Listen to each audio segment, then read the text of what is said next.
Your mother wanted you to remember what you're worth before you spend a single dollar of her money. The words hung in the cold night air like frozen breath. Jada Beatrice looked up from the trash bin behind the cafe, her fingers still wrapped around a discarded sandwich that someone had barely touched. The woman speaking wore a coat that whispered of wealth, black cashmere, perfectly tailored, the kind of garment Jada had once worn without thought. Now it seemed impossible that she'd ever lived in that world. "I don't know you," Jada said, her voice raw from days without speaking to anyone who looked at her as human. "But I knew your mother intimately. My name is Evangeline Hartwell.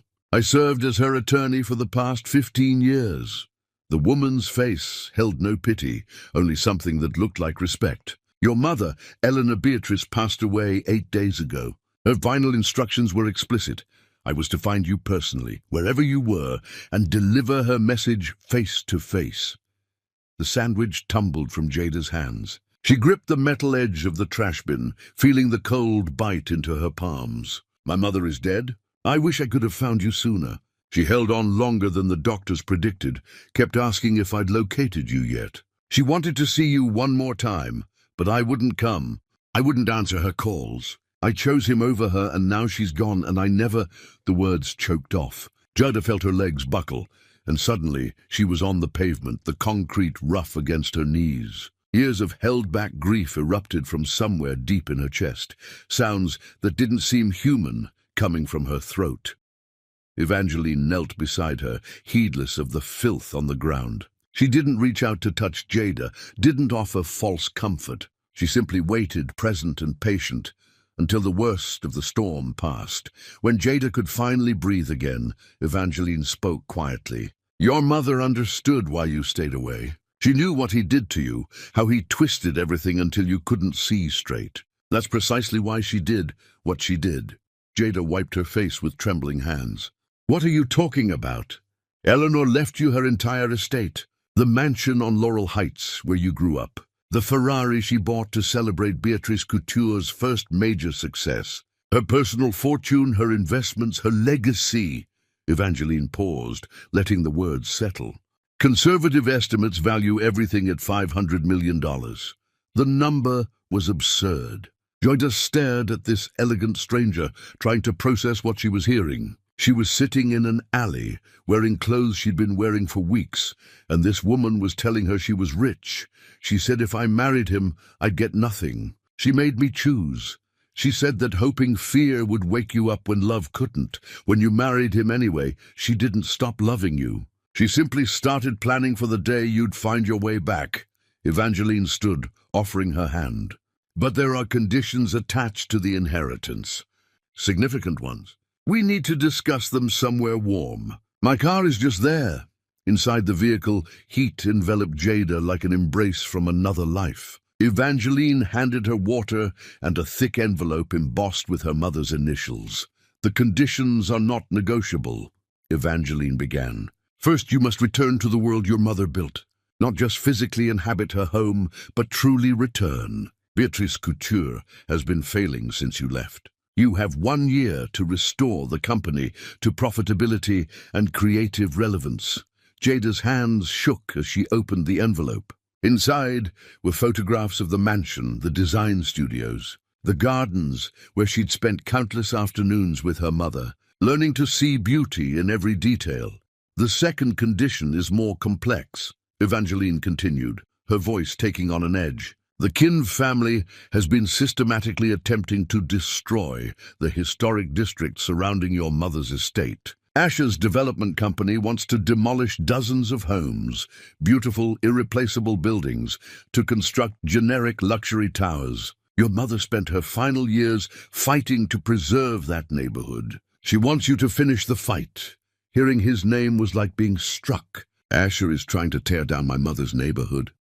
He began the acquisition process shortly after your divorce. Some believe it was strategic, attacking what your mother loved most, punishing her for trying to protect you from him." Rage flooded through Jada's body, hot and clarifying. All those years defending him, believing his version of reality, letting him convince her that her mother was controlling and unreasonable. And while she'd been isolated and manipulated, he'd been planning revenge against an elderly woman whose only crime was loving her daughter. If I meet these conditions, the estate becomes mine. If you fail, everything goes to charity. Your mother was adamant. She said you needed more than money. You needed purpose. You needed to remember who you were before he systematically erased that person. Jada stared at the photographs. On the back of one, her mother had written in her familiar hand, "For my daughter who forgot she was a queen. Come home. When can I start?" Evangeline's smile was genuine. "Right now. The staff has been maintaining the mansion, waiting for your return. They never stopped believing you'd come back." The drive through the city felt dreamlike. Jada watched neighborhoods transform from desperate to prosperous, each block bringing back memories of walks with her mother, conversations about art and legacy, dreams they'd built together before everything shattered. The mansion appeared like something from a fairy tale, every window glowing, the facade beautiful and impossibly familiar. As Evangeline's car stopped in the circular driveway, the front door opened and people emerged. Delphine reached her first. The housekeeper, who'd been with their family since Jada was an infant, pulled her into a fierce embrace. "Child, oh child, I thought I'd lost you forever. Welcome home." Laurent, the estate manager, stood with his usual dignified composure, but tears tracked down his weathered face. "Miss Beatrice, your mother never stopped preparing for this moment. Everything is ready." Then a younger woman stepped forward, her expression guarded. "I'm Imani, your cousin. We met a few times when I was younger before you left." Jada remembered vaguely, a teenager with stars in her eyes, talking about fashion school and following in Eleanor's footsteps. Now she was a woman, and the stars had been replaced with something harder. "I've been managing what remains of Beatrice Couture," Imani said, her tone professional but distant. "We should meet tomorrow morning. You need to understand exactly how dire the situation is before you make any promises about saving the company." She turned and walked back into the house without waiting for a response. "Don't take it personally," Delphine whispered. "She's been carrying enormous weight, trying to preserve your mother's dream while grieving. She'll come around." Evangeline handed Jada an ornate key. "This house is yours now. I'll return tomorrow to discuss the legal requirements in detail. Tonight, just rest. Your mother left letters throughout the house. Find them when you're ready." After everyone else retreated, Jada stood alone in the grand foyer. Marble floors gleamed. Crystal chandeliers cast warm light. Original paintings, many by her mother's artist friends, lined the walls. Nothing had changed. Her mother had preserved everything, as if maintaining a museum dedicated to the hope that her daughter would return. Delphine appeared with gentle insistence, guiding Jada upstairs to her old bedroom. It was exactly as she'd left it, down to the book on the nightstand. But on the bed lay fresh clothes and a note in her mother's handwriting. "My darling girl, if you're reading this, I'm gone, but you're home. That's all I ever wanted. Don't waste time on guilt or regret, just live. Be the woman I always knew you were beneath all his lies. The conditions I've set aren't punishment. They're your map back to yourself. I love you beyond words. Always have. Always will, Mama." Jada held the note against her chest and wept. Not the harsh, breaking sobs from the alley, but quieter tears of understanding. Her mother had loved her enough to let her fall completely, knowing it was the only way she'd learn to rise.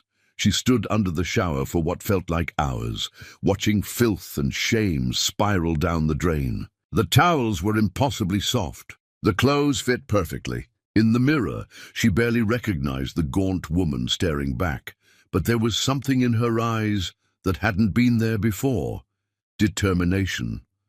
Unable to sleep, she wandered the mansion in darkness. Each room held memories. The music room where her mother had hosted charity concerts. The library where they'd spent rainy afternoons reading. The dining room where family gatherings had once filled the space with laughter. In her mother's study, she found a wall covered in photographs documenting her entire life. Birthday parties, school graduations, her first fashion show in high school. But one photograph was recent. Taken from a distance, it showed Jada sitting outside a shelter, her face hollow but her posture unbowed. Her mother had known where she was, had been watching over her even when Jada had refused all contact. Beneath the photo lay a document in Evangeline's precise script, but the words were her mother's voice captured in legal language. My daughter believed I abandoned her when I gave her an ultimatum.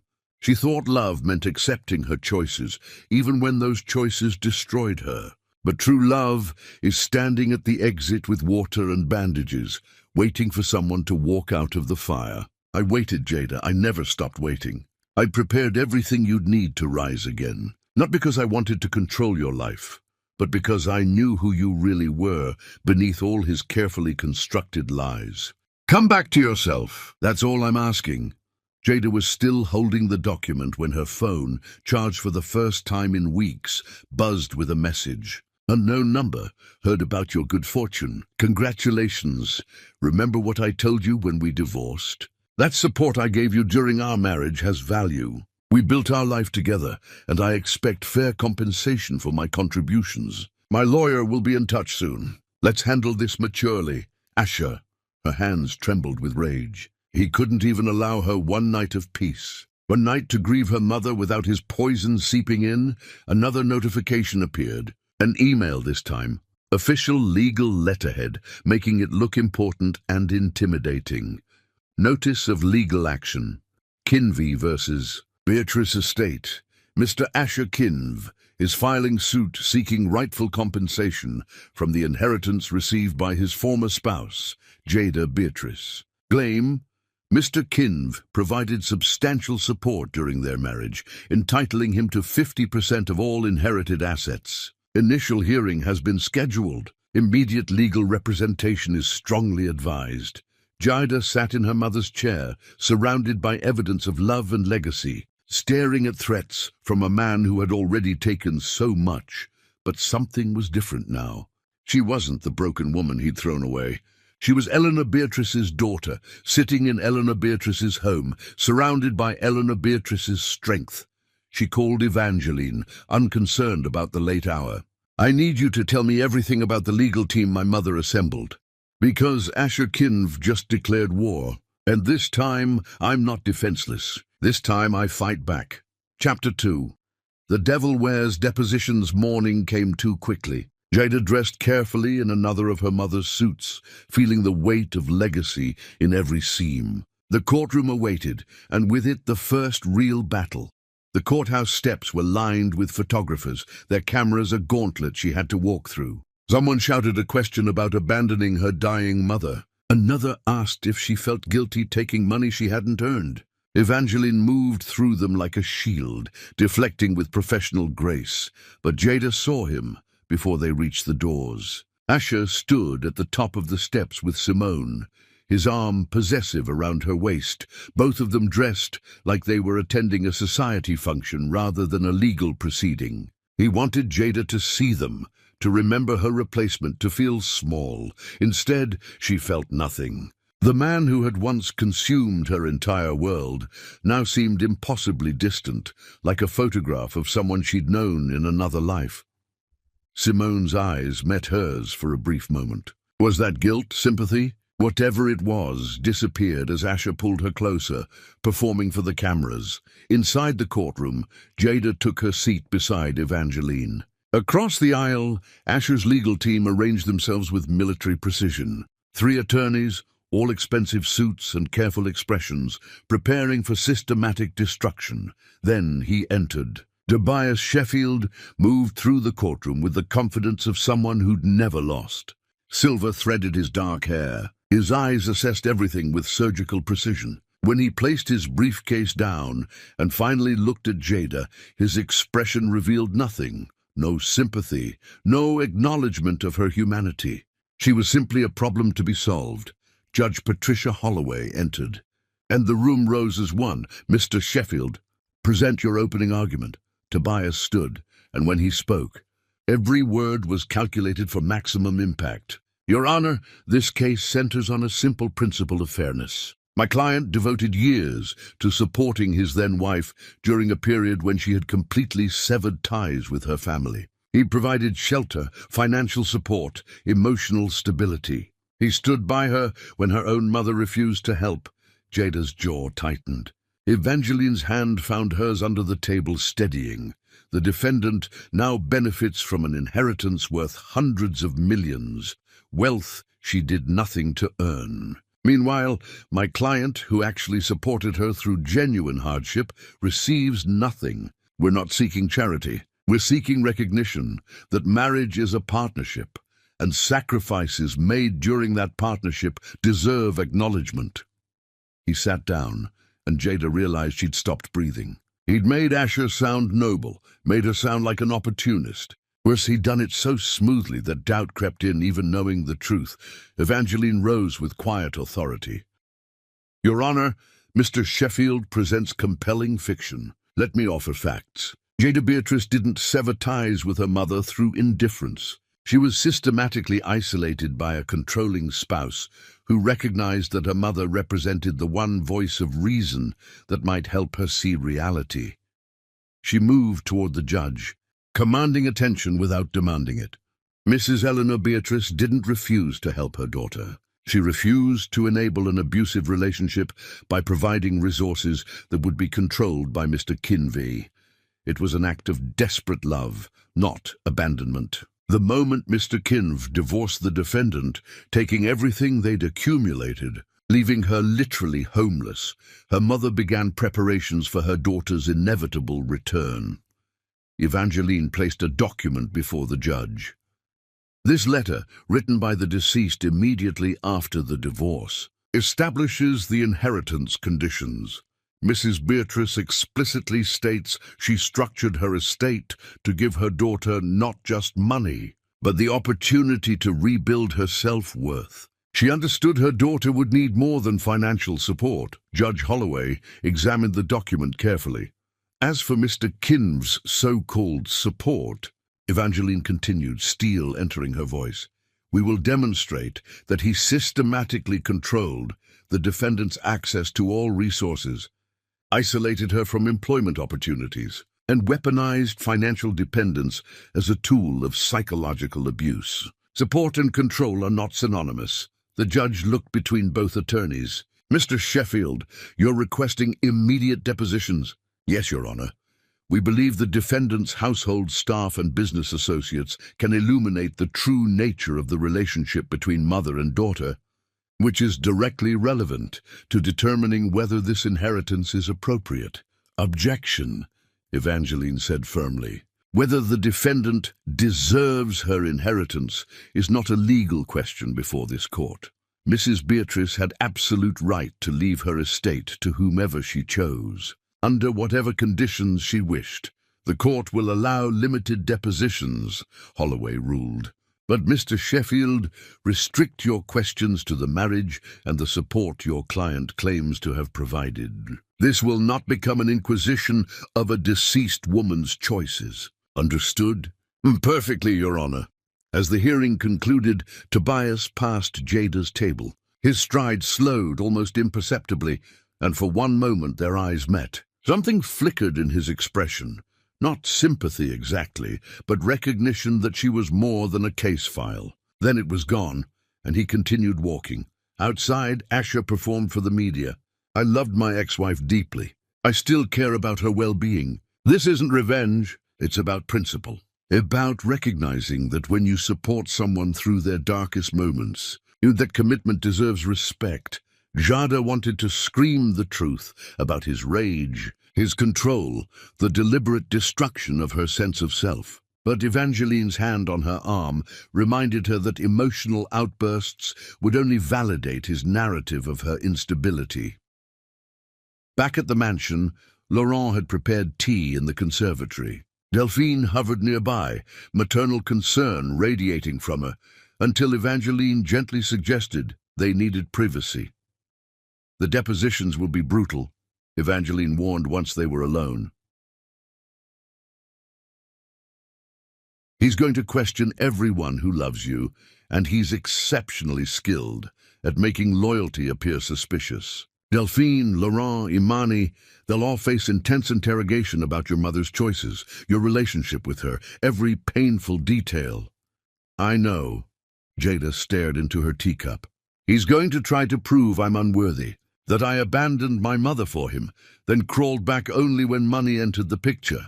Yes, we need to prepare for how devastating that will feel. These people have protected you, waited for your return. No, they'll be forced to relive your absence, while a hostile attorney twists their words. Jada stood, moving to the windows overlooking gardens her mother had spent decades perfecting. Every plant, every stone pathway, every fountain, all chosen with love and care. My mother gave me 1 year to save her company and stop Ash's development. But he won't allow me that year. He'll drag this litigation out, tie up the estate, make meeting her conditions impossible. That appears to be his strategy, yes. Then we move faster. I need to see Imani immediately, understand exactly what I'm facing with Beatrice Couture. I need to meet whoever's been fighting the development. I need to start rebuilding while he's focused on destroying me in court. Evangeline smiled slightly. Your mother would be extremely proud. That's precisely the response she hoped for. Late that night, unable to find sleep, Jada wandered into her mother's bedroom. She'd been avoiding this room, but grief and exhaustion finally drew her there. Everything remained untouched. Perfume bottles on the vanity still held her mother's scent. A book lay open on the nightstand. Slippers waited beside the bed as if their owner would return any moment.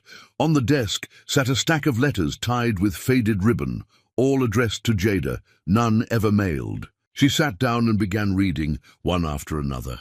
Her mother had written regularly, documenting everything, her illness progression, the neighborhood fight, Beatrice Couture's slow decline, and beneath it all, endless love for an absent daughter. I saw you today, my darling. You didn't see me, but I was there. You were outside that shelter on Maple Street, looking so tired and lost. Everything in me wanted to run to you, to bring you home immediately. But I know you're not ready yet. He has to finish destroying the illusion before you can see truth clearly.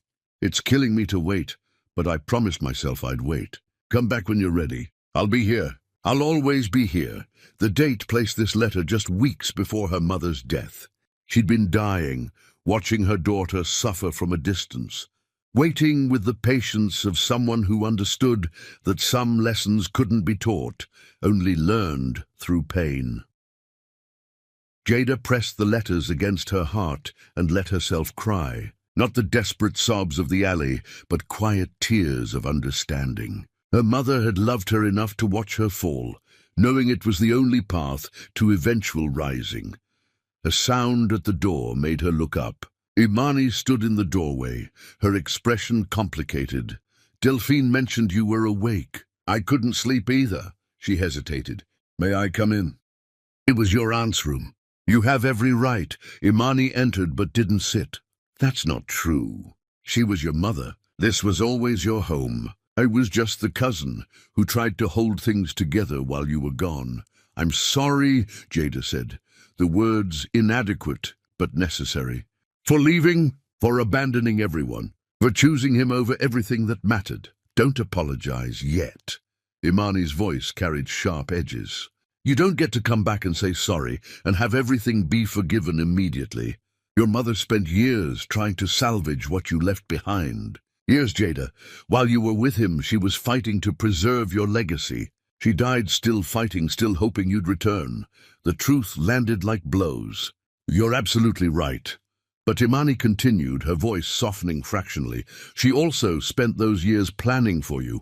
Everything she did was for you. The conditions in her will. We discussed them extensively. She wanted to ensure that if you came back, you'd have to really come back. Not just physically, but as yourself again.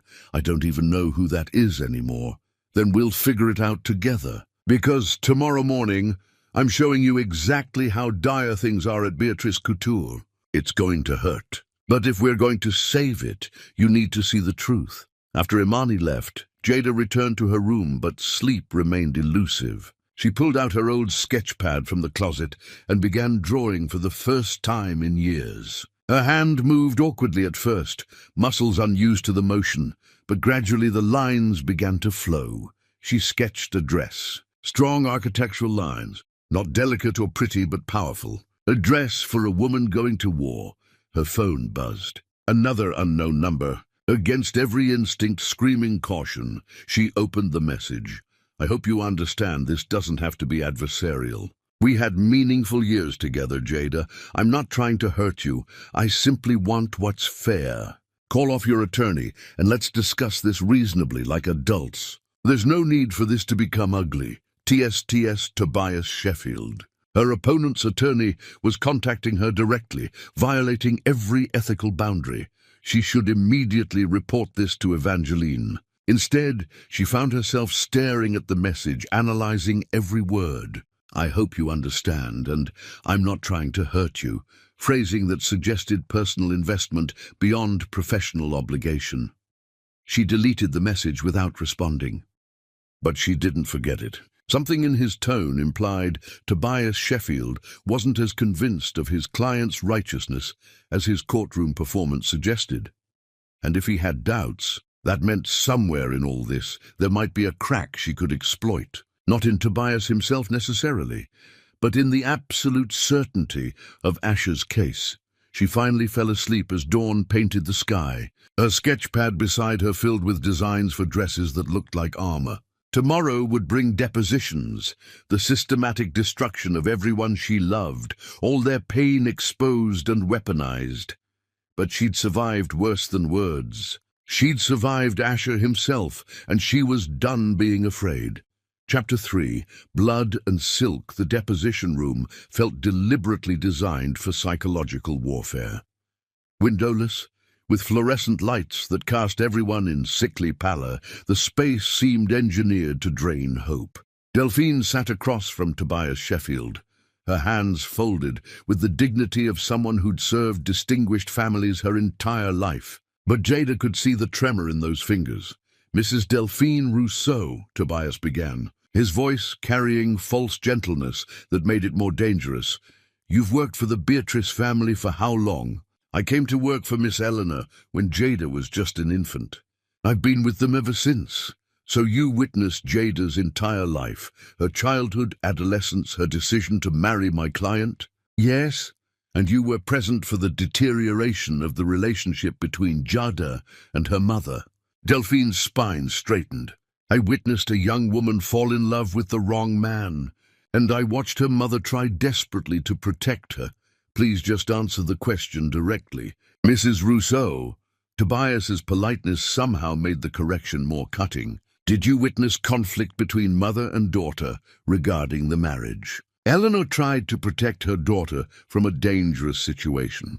Any mother would, by threatening complete disinheritance, by refusing to enable circumstances that were destroying her child. Tobias made a note, his pen scratching across paper with finality. Did Jada attempt to contact her mother during the marriage years?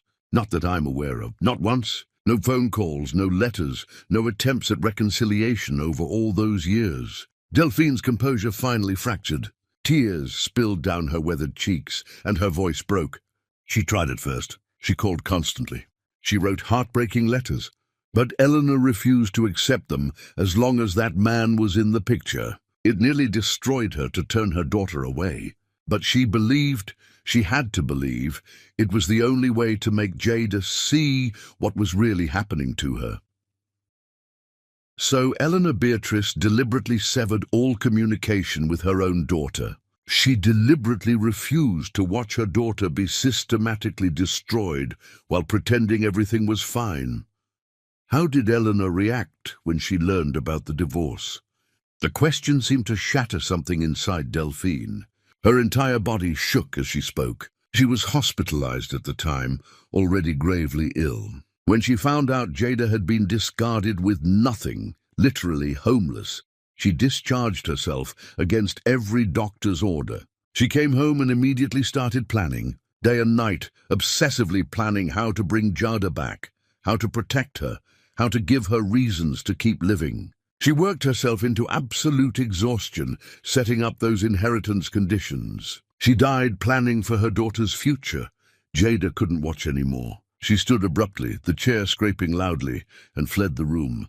Evangeline followed her into the hallway, where Jada pressed her forehead against the cold wall, trying to remember how to breathe. "I killed her," Jada whispered. "My stubbornness, my blindness, I killed my mother." "No!" Evangeline's voice was iron. "Your mother's illness killed her. You didn't cause it, and this is exactly what they want. For you to drown in guilt so completely that you can't fight effectively. How can I sit there and listen to them dissect what I did to her? Because that's what it takes to win. That's what your mother knew you'd have to face. Every truth, every failure, every consequence, and choose to fight anyway." They returned to the room as Laurent's deposition began. The estate manager sat with perfect posture, his expression revealing nothing. But Jada recognized the grief beneath his composure. Tobias treated him with more respect, perhaps recognizing a fellow professional. "Mr. Laurent Beaumont, you managed Eleanor Beatrice's personal affairs and estate." "I did." "Describe the financial state of the estate during Jada's absence." Laurent's voice remained measured.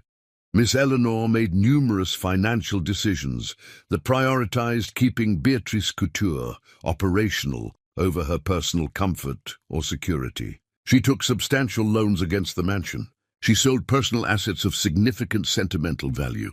She even diverted funds from her own medical care to maintain company payroll. Why would she make such choices? Because that company was her daughter's legacy. She believed with absolute certainty that Jada would return someday and would need something meaningful to return to. She was building a bridge back home. Did Eleanor ever express anger toward her daughter for abandoning her? No. Laurent's answer was immediate and firm. She expressed grief that cut to the bone.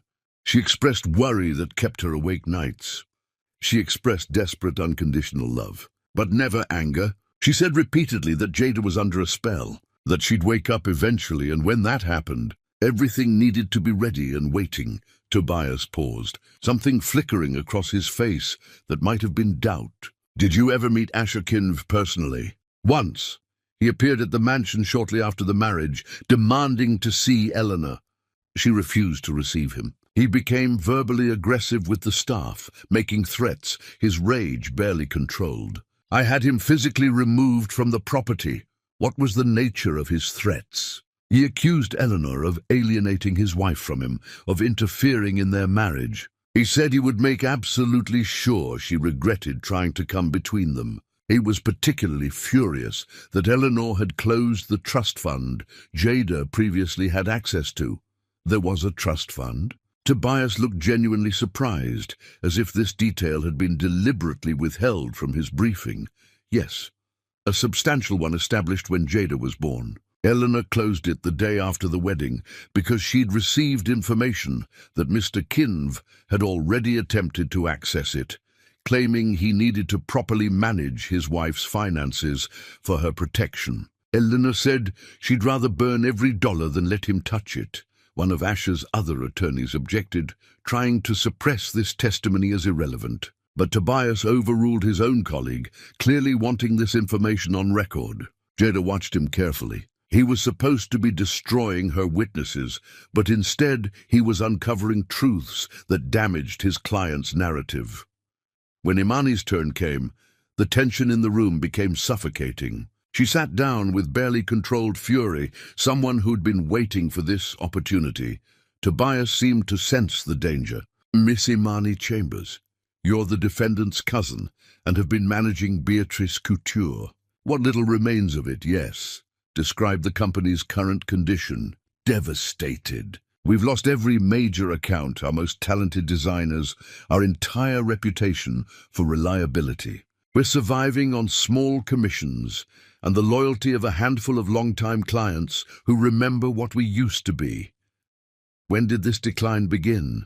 Imani looked directly at Asher, her voice sharp enough to draw blood. "Approximately 1 year after Jada married him. Our suppliers suddenly started refusing to work with us. Our clients became mysteriously unavailable. Applications for standard loans were inexplicably denied. We later discovered through considerable investigation that someone had been actively, deliberately sabotaging every relationship we had.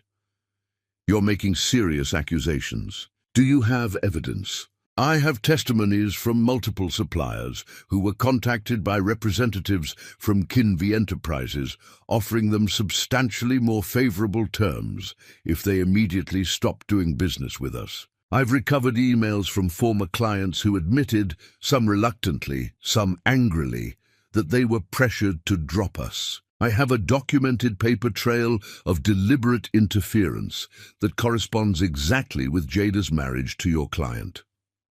Tobias went very still. You're directly accusing my client of deliberately destroying Beatrice Couture. I'm not accusing. I'm stating documented facts. Asher Kinv saw Jada's family as an obstacle to complete control over her. He wanted her absolutely dependent on him, so he systematically set out to ensure she'd have nothing, no family business, no legacy, no refuge to return to if she ever tried to leave. He attempted to erase her entire family's legacy while he was erasing her sense of self. These are extremely serious allegations. Then perhaps you should ask your client about them directly. Imani's voice carried years of watching.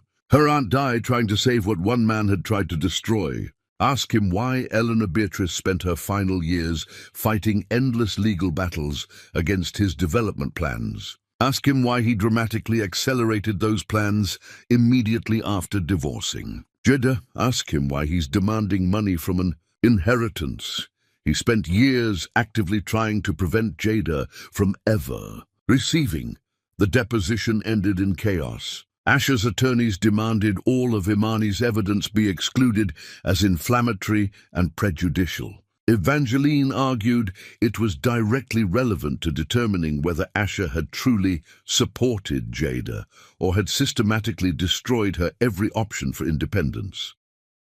Judge Holloway would rule later, but damage had been done. A new narrative had emerged, one painting Asher not as a supportive spouse, but as a calculating predator who'd hunted his prey with patient precision. That night at the mansion, Jada found herself in the design studio. Her mother's sketches surrounded her, decades of creativity and vision, preserved in pencil and paper. She began sorting through them, and patterns she'd never noticed before emerged. Each collection had an overarching theme, but underneath, every single piece was individually named. Not with typical fashion names like Midnight Elegance or Summer Dreams, but with moments from Jada's life. Jada's first steps. Summer in the garden. Teaching my daughter to dream. Every garment her mother had ever designed was a love letter to her daughter. Imani found her hours later, surrounded by papers, tears streaming down Jada's face. She never stopped loving me, Jada whispered. Every piece, every design, it was all for me. Even when I wasn't here, when I'd chosen him over her, she was still creating for me. Imani knelt beside her, picking up a sketch.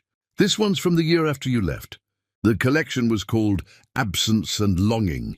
Critics loved it, called it Eleanor's most emotionally powerful work. They had no idea she was literally designing her grief, putting her pain into every seam. How do I possibly make this right? You can't undo the past or bring back lost time. But you can honor it by fighting for what she built. By being the daughter she always believed you were, underneath all of Asher's careful manipulation. They worked through the night. Imani teaching Jada everything about running the company, the clients they'd lost, and the loyal few who'd remained, the financial precipice they balanced on. It was worse than Jada had imagined. Without immediate influx of both capital and new clients, Beatrice Couture would collapse completely within months. Why did you stay? Jada asked as dawn approached. You could have let it die, started fresh somewhere else with your own vision. Why keep fighting for something that wasn't even yours? Because it mattered to her more than her own life. Because she asked me personally to protect it until you came home. Because some legacies are worth dying for, and she proved that by literally working herself to death, trying to save this for you. Imani stood, stretching. Besides, I'm not doing this just for Eleanor, or even for you. I'm doing it because Asher Kinv tried to destroy something beautiful out of pure spite, and I'll be damned if I let that kind of evil win." A knock at the studio door interrupted them. Delphine entered, carrying coffee and pastries, but her expression was troubled. "Miss Jada, there's someone at the door. She says her name is Octavia Beaumont. She claims she was Eleanor's closest friend and needs to speak with you. Urgently." The name sent electricity through. Jada. Octavia Beaumont was legendary, a philanthropist who moved in the highest circles, whose opinion could make or break reputations in their world. Her mother had spoken of her often with deep affection, but Jada had never actually met her. "Should I send her away?" Delphine asked gently. "No." Jada stood, suddenly aware of how she must look after a sleepless night, surrounded by sketches and tears. "If she was my mother's friend, I absolutely need to hear what she has to say." Octavia Beaumont swept into the studio like a force of nature. Silver-haired, regal, wearing her considerable power like the finest couture. Her eyes swept over Jada with an assessing gaze that was calculating, but not unkind, finally softening with something that looked like recognition.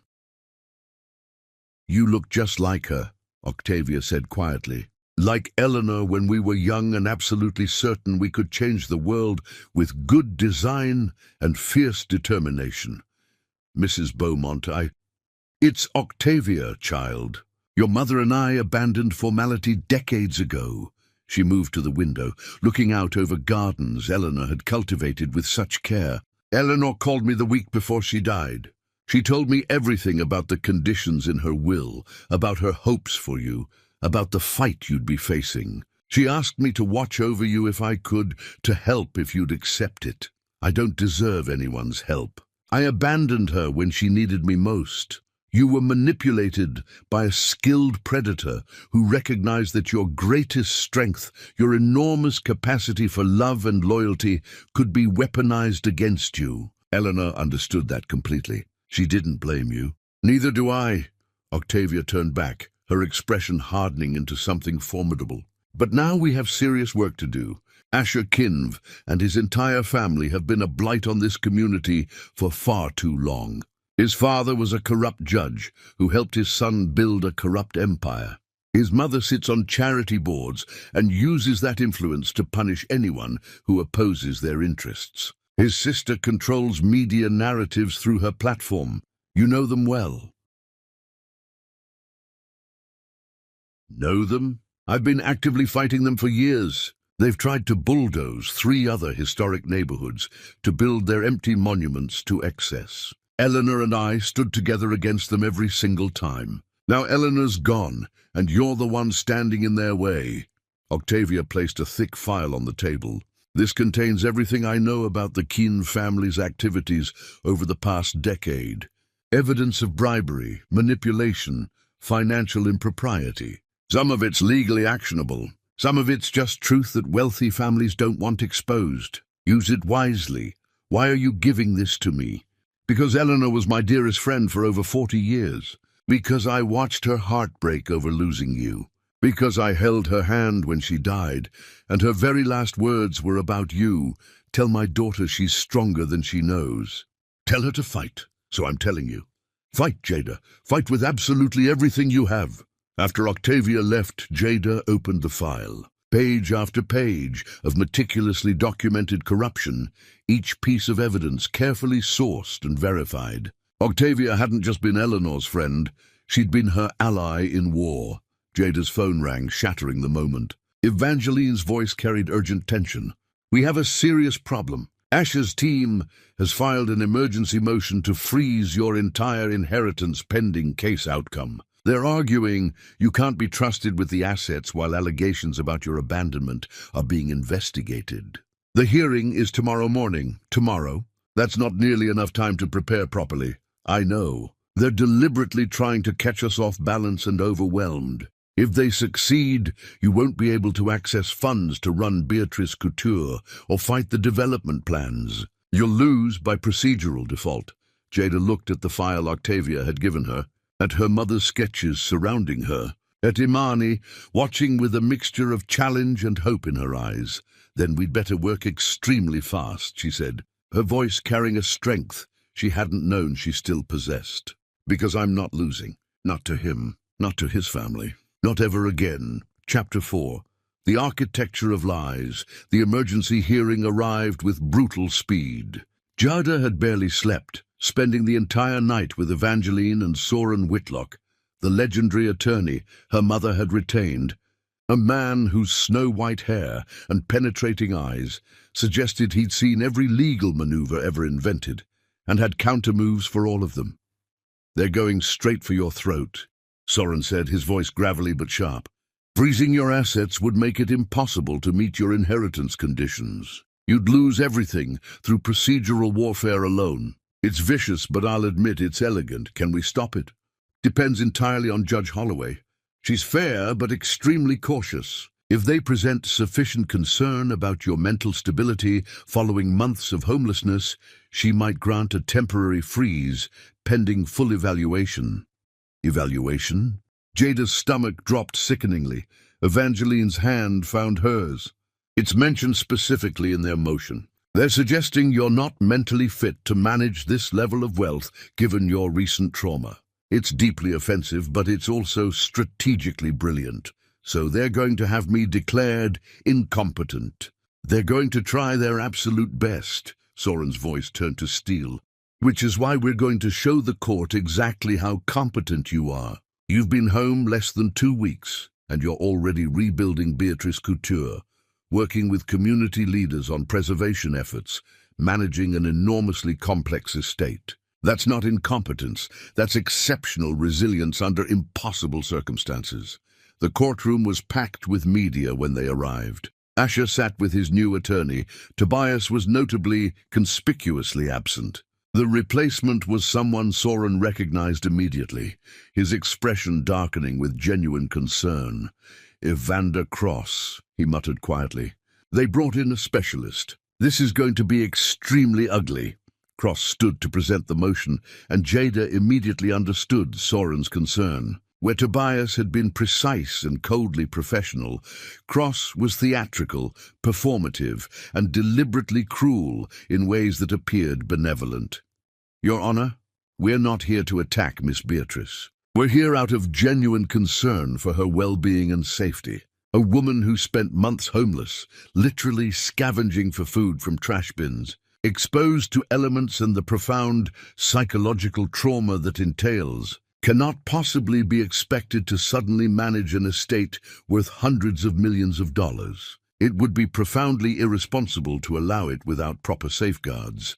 He produced photographs that made Jada's breath catch painfully. Images of her during those awful months, sitting outside shelters looking hollow, digging through trash, sleeping on benches, her face gaunt and her eyes empty. Someone had been following her, documenting her lowest moments. These images show a woman in severe crisis, a woman who desperately needs help, not the crushing burden of enormous financial responsibility. My client, Mr. Kinv, is actually trying to protect his ex-wife by asking this court to ensure she receives proper evaluation and support before taking on such overwhelming demands. The narrative was brilliant in its calculated cruelty, making Asher appear concerned and protective, making Jada appear fragile and incapable, making the inheritance look like a burden rather than her birthright and salvation. Evangeline stood, fury barely controlled beneath professional composure. "Your Honor, Mr. Cross has very conveniently omitted the reason Miss Beatrice was in those devastating situations. His client divorced her and deliberately left her completely destitute, taking every single asset they'd accumulated together. He didn't show any concern then. This sudden worry for her mental health is transparent manipulation.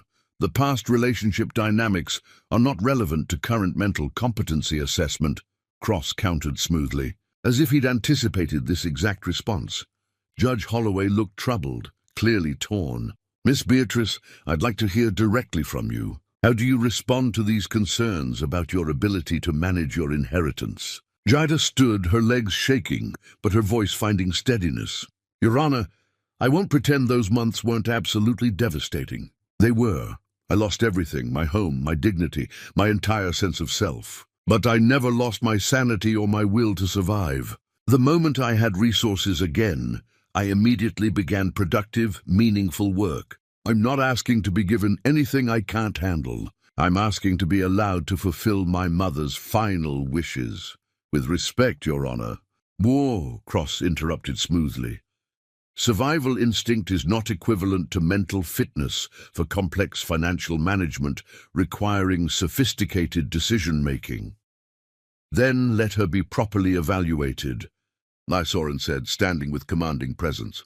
But by a legitimate independent professional, not someone hired specifically by opposing counsel with vested interest in a particular outcome. Let the court appoint an unbiased psychiatrist. Let them assess Miss Beatrice thoroughly and professionally.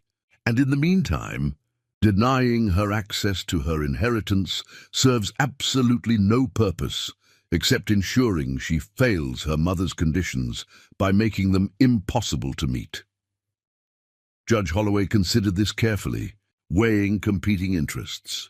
I'm going to order a psychiatric evaluation by a court-appointed professional with impeccable credentials. But I'm not freezing the entire estate as requested. Miss Beatrice will have access to sufficient funds to maintain the property and continue current operations. But major financial decisions requiring substantial capital will be temporarily suspended until we have that evaluation completed. Are we clear? It was a compromise that truly served no one. Jada could survive but not actually thrive or act decisively. Cross looked satisfied.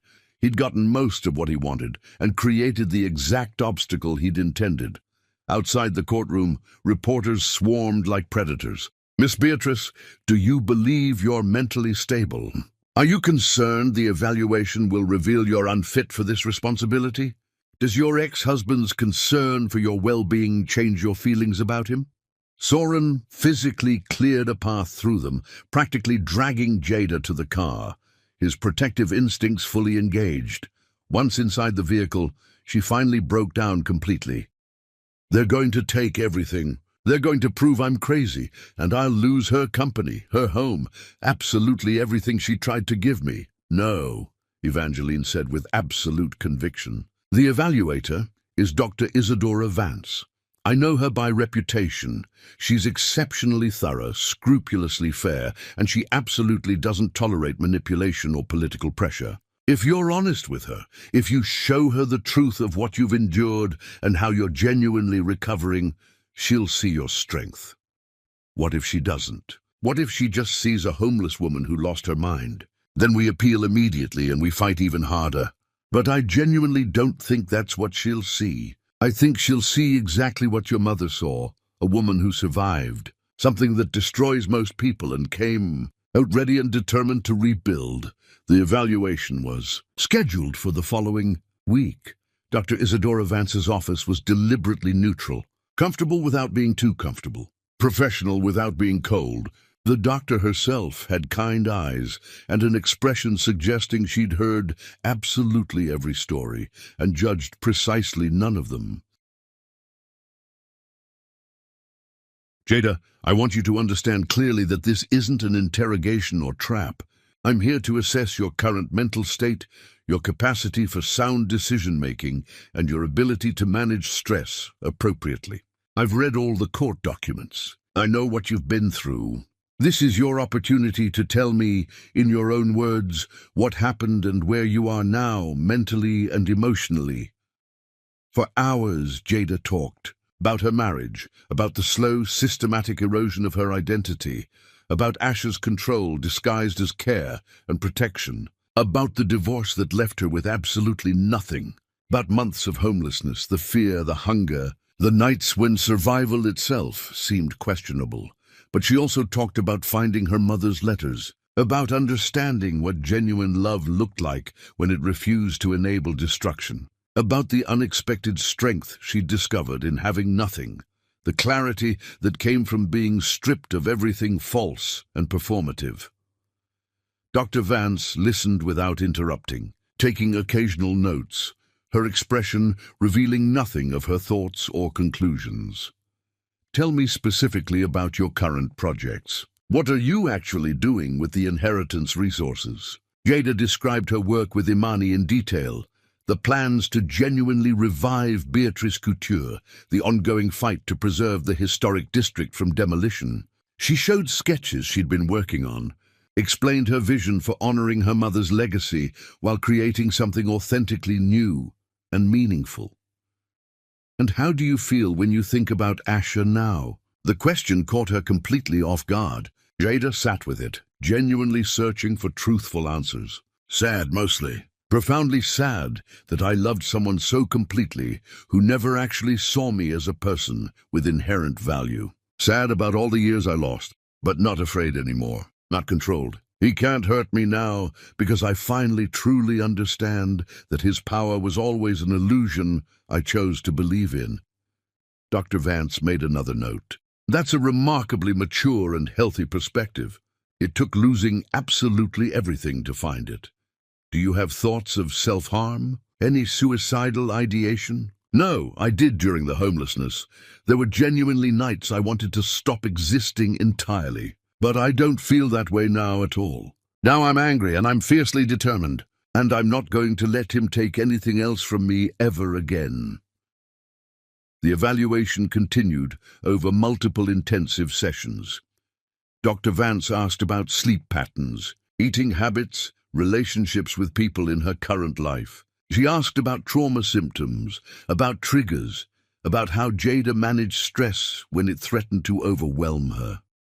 Between sessions, Jada threw herself completely into work. The fashion show was coming together, a tribute collection based on her mother's original designs, reimagined and updated for contemporary audiences. It was risky, expensive, and exactly what Beatrice Couture needed to announce its genuine return to relevance.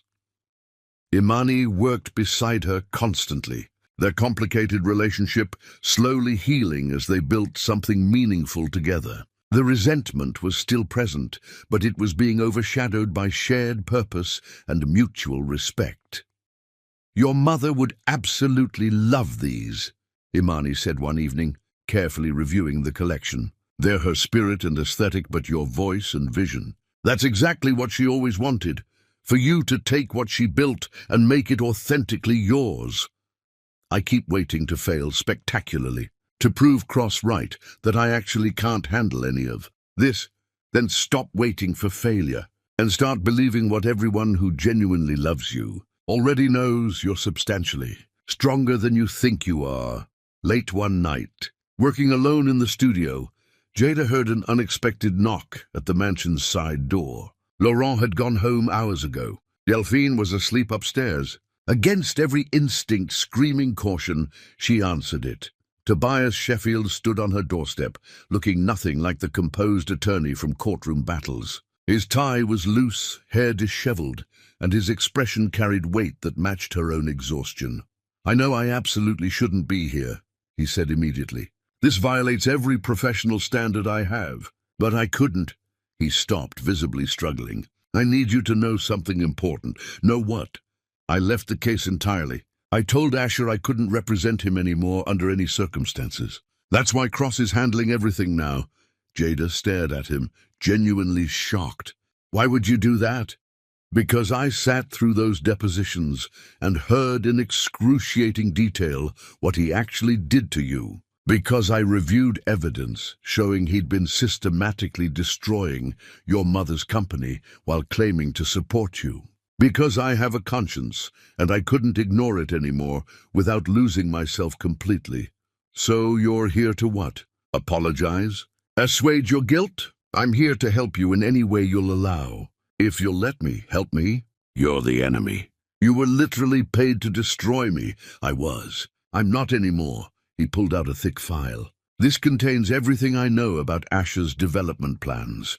The real ones, not what he's officially told the city. The corners he's cutting, the officials he's paying off, the genuine damage it would cause to the community. I can't give you this officially. It would absolutely cost me my license. But I can leave it on your doorstep and walk away. and if you happen to find it, that's not my legal responsibility. Why should I trust you at all? Tobias met her eyes directly, unflinchingly. You shouldn't. Trust is earned over time, and I haven't earned yours yet. But your mother's friend Octavia came to see me personally. She told me about Eleanor, about how she fought until her dying breath to protect you. She asked me a simple question: who did I want to be? Someone who enables people like Asher, or someone who finally stands against them? I'm trying to answer that question through action. He placed the file carefully on the doorstep and turned to leave.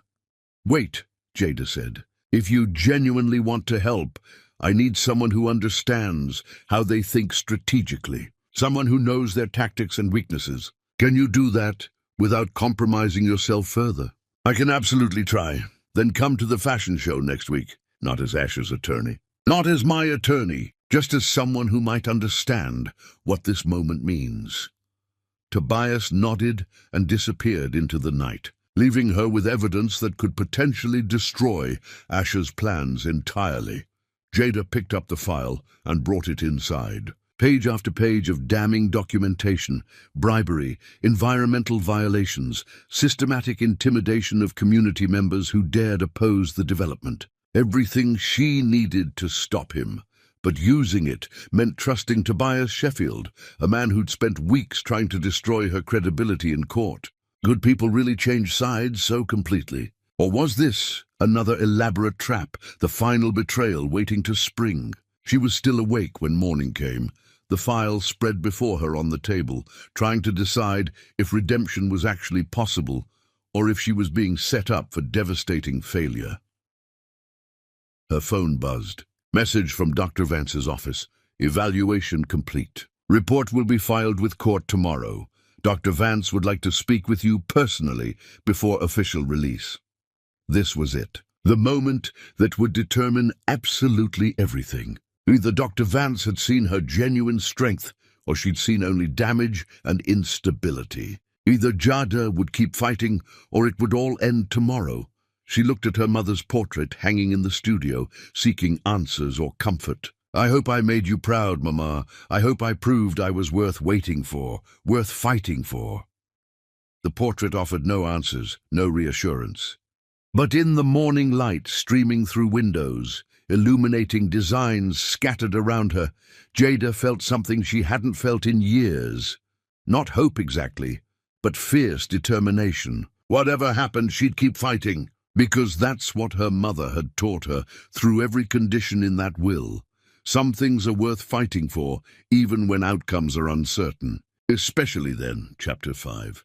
Threads of War Doctor. Vance's office felt different this time, less clinical, more human somehow. The morning sun streamed through windows overlooking a carefully tended garden, and Jada sat with her hands folded, trying to appear composed, while her heart hammered violently against her ribs. Dr. Vance sat across from her, the completed report resting on the desk between them, like a verdict awaiting pronouncement. I wanted to speak with you privately, before this becomes official court record, Dr. Vance began carefully. Jada, I've been practicing psychiatry for over 20 years. I've evaluated hundreds of people broken by trauma, far less severe than what you've endured. What I found in our sessions was not incompetence or instability. What I found was significant trauma, serious, complex trauma from sustained psychological abuse over years. Jada's breath caught painfully in her throat, but I also found something else equally important. I found a woman who survived against enormous odds, who's actively working toward healthy recovery, who's using appropriate coping mechanisms and building genuinely supportive relationships. I found someone who, despite having every conceivable reason to be consumed by anger and vengeance, is choosing to honor her mother's memory through creation rather than destruction. So you're saying I'm mentally fit? I'm saying you're remarkably, extraordinarily resilient. My report states clearly that while you show definite signs of complex PTSD from your marriage and subsequent homelessness, you're currently managing those symptoms appropriately and effectively. You're not a danger to yourself or others. You're entirely capable of making sound, reasoned decisions. And frankly, anyone suggesting otherwise is either profoundly ignorant of what genuine trauma recovery looks like or deliberately misrepresenting your condition for ulterior motives. The relief was so intense, Jada thought she might actually faint. Thank you. Thank you so much. Don't thank me for documenting truth. That's literally my job. Dr. Vance leaned forward slightly. But I want you to know something else. My report also includes a strong recommendation for investigation into Asher Kin's conduct during your marriage. The patterns you described to me, systematic isolation, absolute financial control, deliberate destruction of your support systems, those are textbook hallmarks of coercive control. What happened to you wasn't just a difficult marriage. It was deliberate, calculated, sustained abuse. When the report was officially filed with the court, the media erupted immediately. The narrative shifted dramatically overnight. Headlines transformed from questioning Jada's stability to identifying abuse patterns. Psychiatric expert identifies coercive control in Kinvi marriage dominated every news cycle. Asher's team scrambled desperately. Cross-issued statements calling the evaluation biased, claiming Dr. Vance had been somehow influenced by Jada's attorneys. But Dr. Vance's credentials were too impeccable, her reputation too sterling. The accusations fell completely flat, making Asher's team look desperate and dishonest. The fashion show was scheduled for that weekend. Jada barely slept, obsessively perfecting every detail. The venue was the grand ballroom of the historic Rothschild Hotel, a beautiful building that Asher's development plans would demolish. The symbolism wasn't lost on anyone paying attention.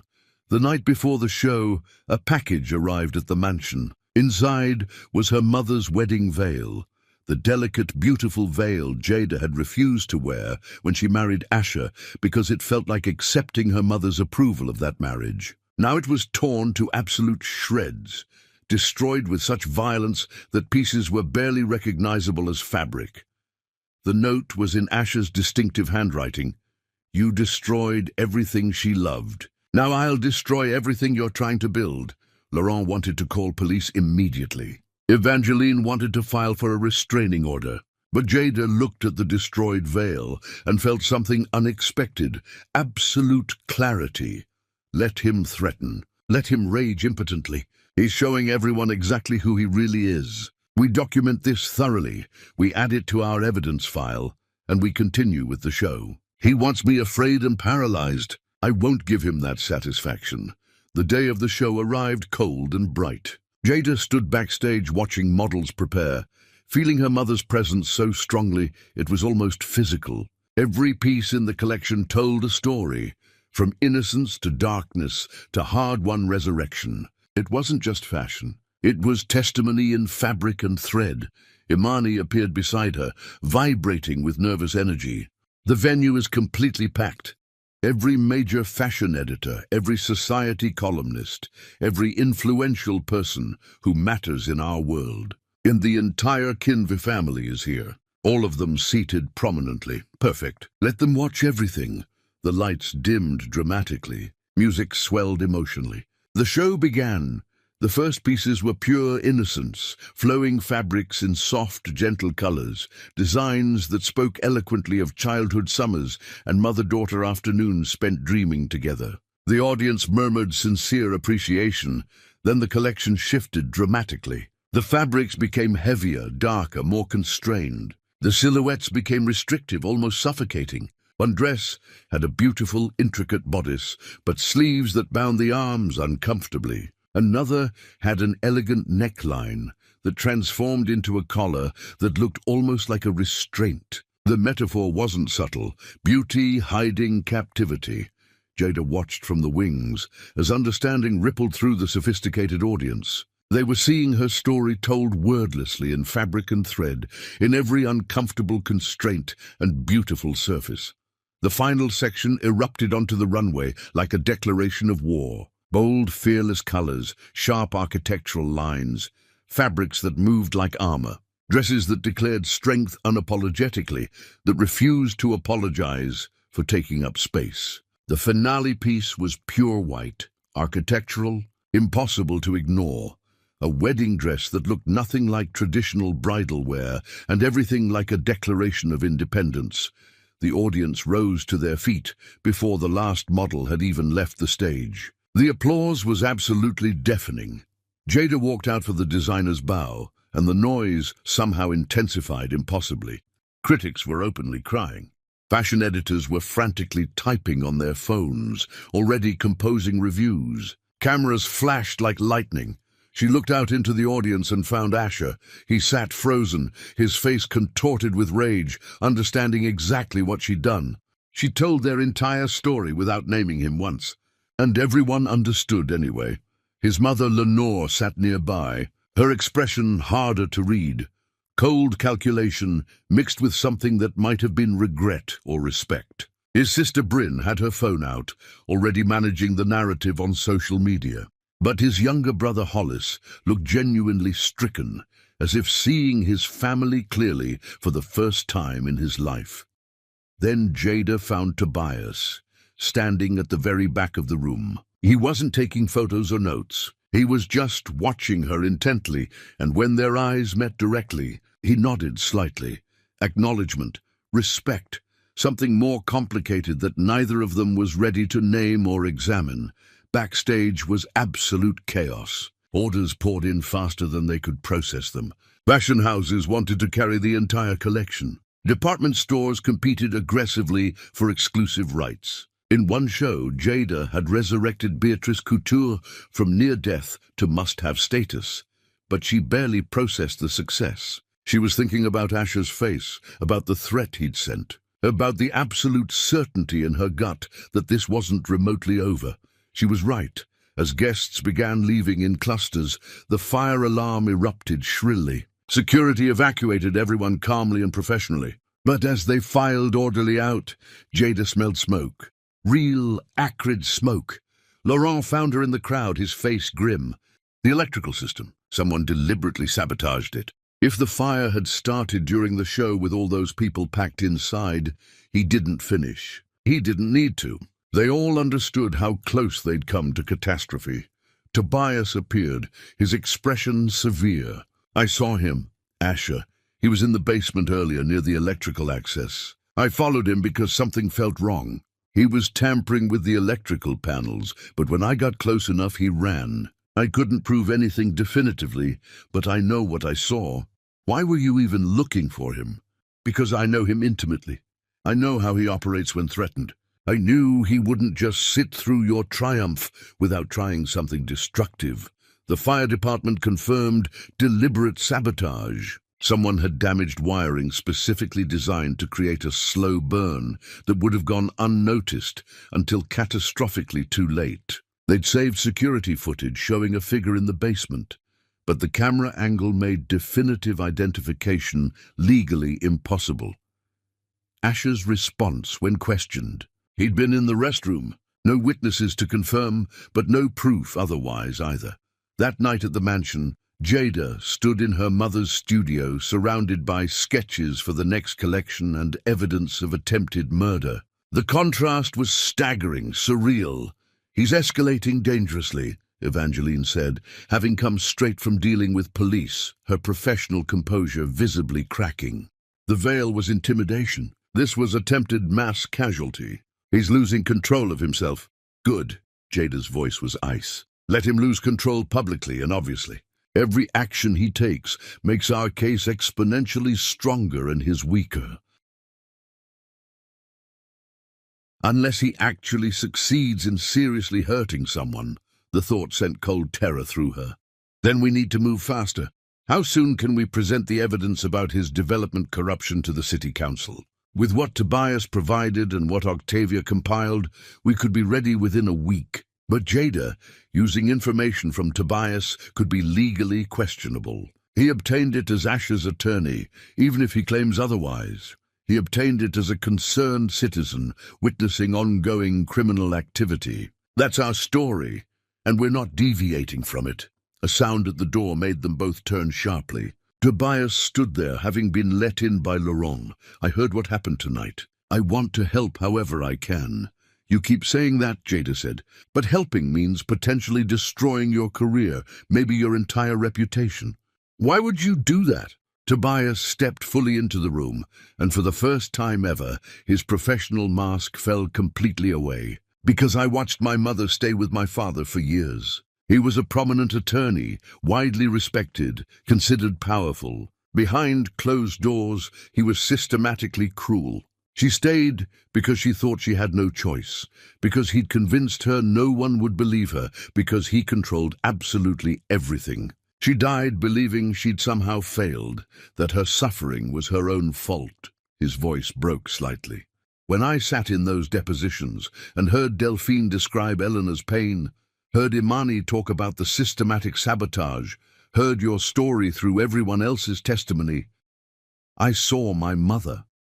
I saw what might have happened if someone had helped her, if someone had stood up and said this isn't acceptable. I can't go back and save her, but I can help you. Jada studied him carefully, really looked at him as a person rather than an opponent, saw the grief he carried, the guilt, the desperate need to make something right that had gone wrong years ago. Helping me won't save your mother or undo the past. I know. But it might save me from becoming my father. Evangeline looked between them carefully. If you're going to work with us, even informally, we need strict ground rules. Nothing privileged. Nothing that directly violates attorney-client confidence. Only information you obtained outside that relationship or information revealing ongoing criminal activity that negates privilege. Agreed completely. They worked through the night, methodically building a comprehensive case against Asher's development plans. The evidence was devastating.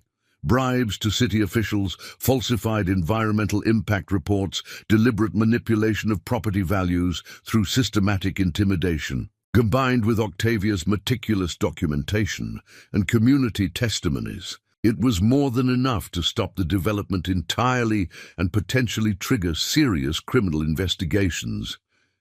As dawn broke, Jada's phone rang. Unknown number, but she answered anyway. Jada, a woman's voice shaking violently with fear. This is Simone. I need help desperately. I need to talk to you, please. I don't know who else to call. I'm terrified.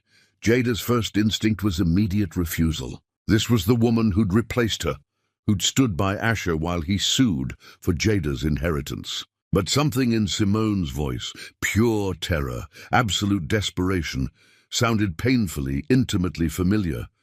Where are you right now? At the hospital. I'm in labor, but that's not why I'm calling. He pushed me, Jada. We were arguing about the show, about you, and he pushed me violently down the stairs. The baby's coming early because he pushed me, and I'm terrified he's going to come back and finish.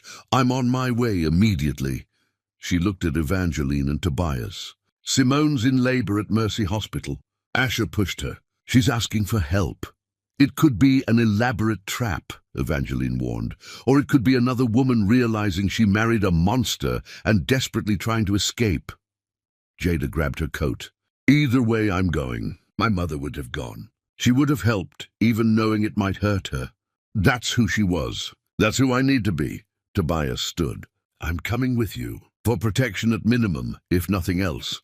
At the hospital, they found Simone in a private room, hooked to various monitors, her face swollen from crying and pain. She looked younger than Jada remembered, fragile in ways that had nothing to do with pregnancy. When she saw Jada, fresh tears spilled immediately. You came. I genuinely didn't think you would. Tell me exactly what happened. The story came out in broken, painful pieces. The isolation had started slowly, Asher subtly suggesting she didn't need her friends, that they were jealous of her happiness. The criticism, her clothes, her words, her thoughts, all somehow wrong. The financial control, her accounts monitored obsessively, her purchases questioned aggressively. The escalation, verbal abuse that became pushing, shoving, escalating intimidation.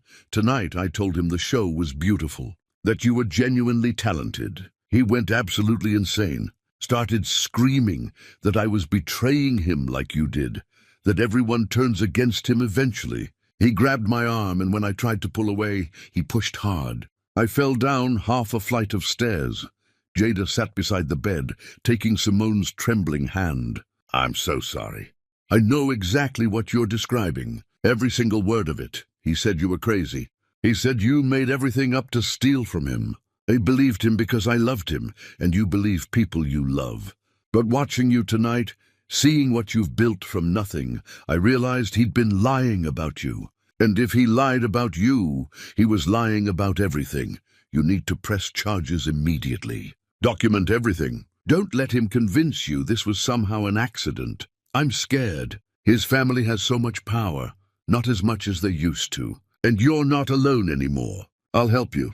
We'll make absolutely sure you and your baby are safe. Simone squeezed her hand desperately. Why would you help me? I took your place. I believed his lies about you, because nobody deserves what he does to people. Because helping you isn't about him at all. It's about us. About women refusing to let men like him win. Hours later, when Simone's baby was finally born, a daughter, miraculously healthy despite the trauma, Jada stood at the nursery window, watching the tiny life that had entered the world through such violence. Tobias stood beside her quietly. You didn't have to help her at all. Yes, I did. If I'd turned my back, I'd become exactly what he tried to make me. Small, cruel, vindictive. My mother didn't raise me to be that person. Your mother raised someone truly extraordinary. Jada looked at him. Don't make this more than it is yet. You're helping because of guilt about your mother. I'm accepting that help because I desperately need it. That doesn't automatically make us friends or allies or whatever you're imagining. Fair enough. But he didn't move away from the window. And neither did she.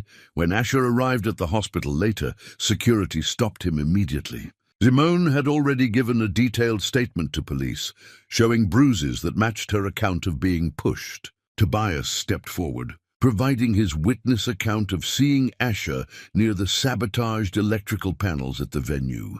The police didn't arrest Asher immediately. His family's connections bought him temporary freedom. But they issued a restraining order, keeping him away from both Simone and the baby. As they escorted him out, Asher caught sight of Jada through a window. The look on his face was pure, unfiltered hatred. He mouthed words she couldn't hear but could read clearly on his lips. This isn't over. Jada mouthed back, I know, because wars don't end with single battles. They end when one side finally breaks completely, and Asher Kinv was just beginning to understand that he was the one breaking. Chapter 6. Testimony in Blood. Simone's testimony took place in a closed hearing, deliberately away from the media circus. But Jada sat in the back of the room, as Simone had specifically requested, moral support from the unlikeliest possible source. Evangeline conducted the examination with surprising, deliberate gentleness. Miss Turner, can you tell us how you met Asher Kinv? Simone's voice was quiet but steady, determined.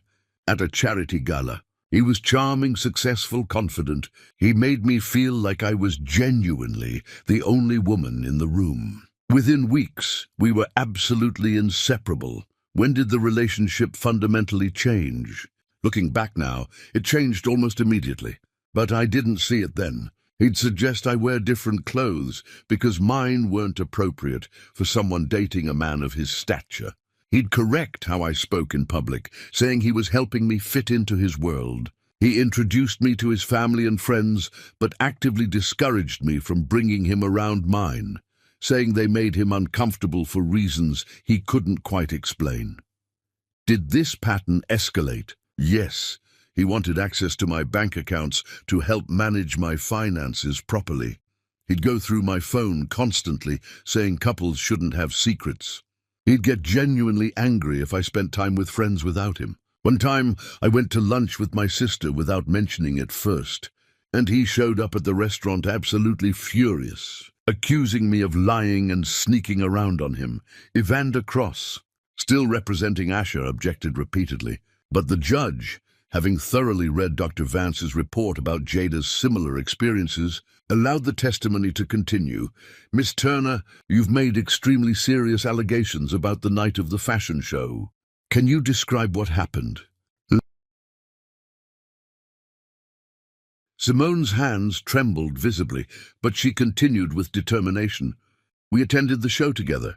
Asher was tense the entire time, radiating rage. When Jada's collection came out, I could physically feel his fury beside me.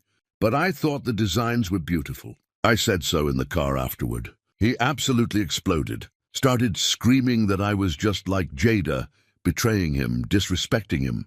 I tried to calm him down, and he grabbed my arm so hard it bruised.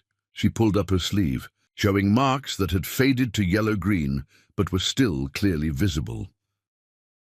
When we got home, the argument continued escalating. I told him he needed to let go of his hatred for Jada, that it was consuming him destructively. He said I didn't understand what she'd done to him, how she'd poisoned everyone against him. I said maybe people were seeing truth for the first time. That's when he pushed me. I fell down the stairs. I felt something tear inside me, and I knew immediately the baby was in danger. Did he help you afterward?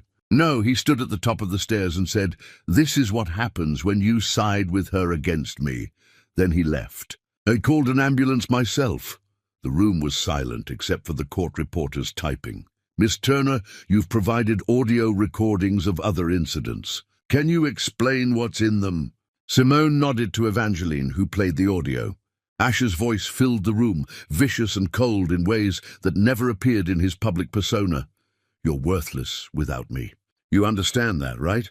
I could leave you tomorrow and you'd have nothing. No one would want you. You're lucky I even bother with you. Another recording. Stop crying immediately. You're embarrassing me. If you can't control yourself, I'll give you something to really cry about. Another. I told you to transfer that money. Why is it still in your account? Are you trying to steal from me? Is that what this is? The pattern was undeniable, devastating. The same tactics, the same threats, the same systematic destruction of self-worth that Jada had experienced.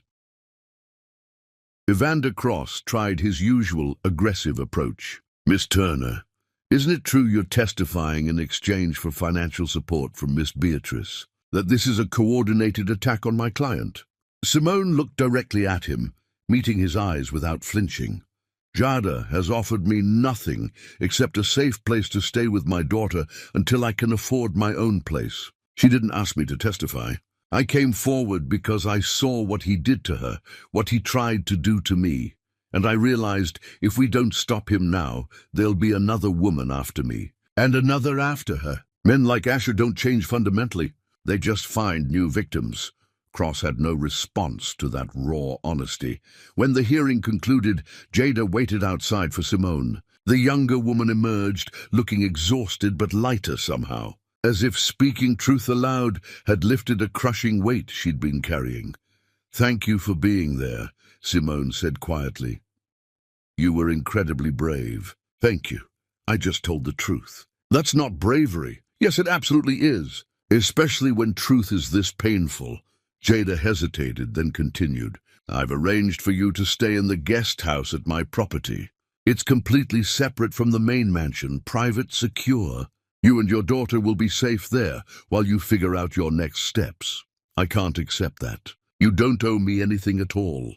I'm not offering because I owe you. I'm offering because no woman should have to figure out how to escape a man like Asher, while also worrying about keeping her child safe. Take the help. Pass it forward someday when you're able."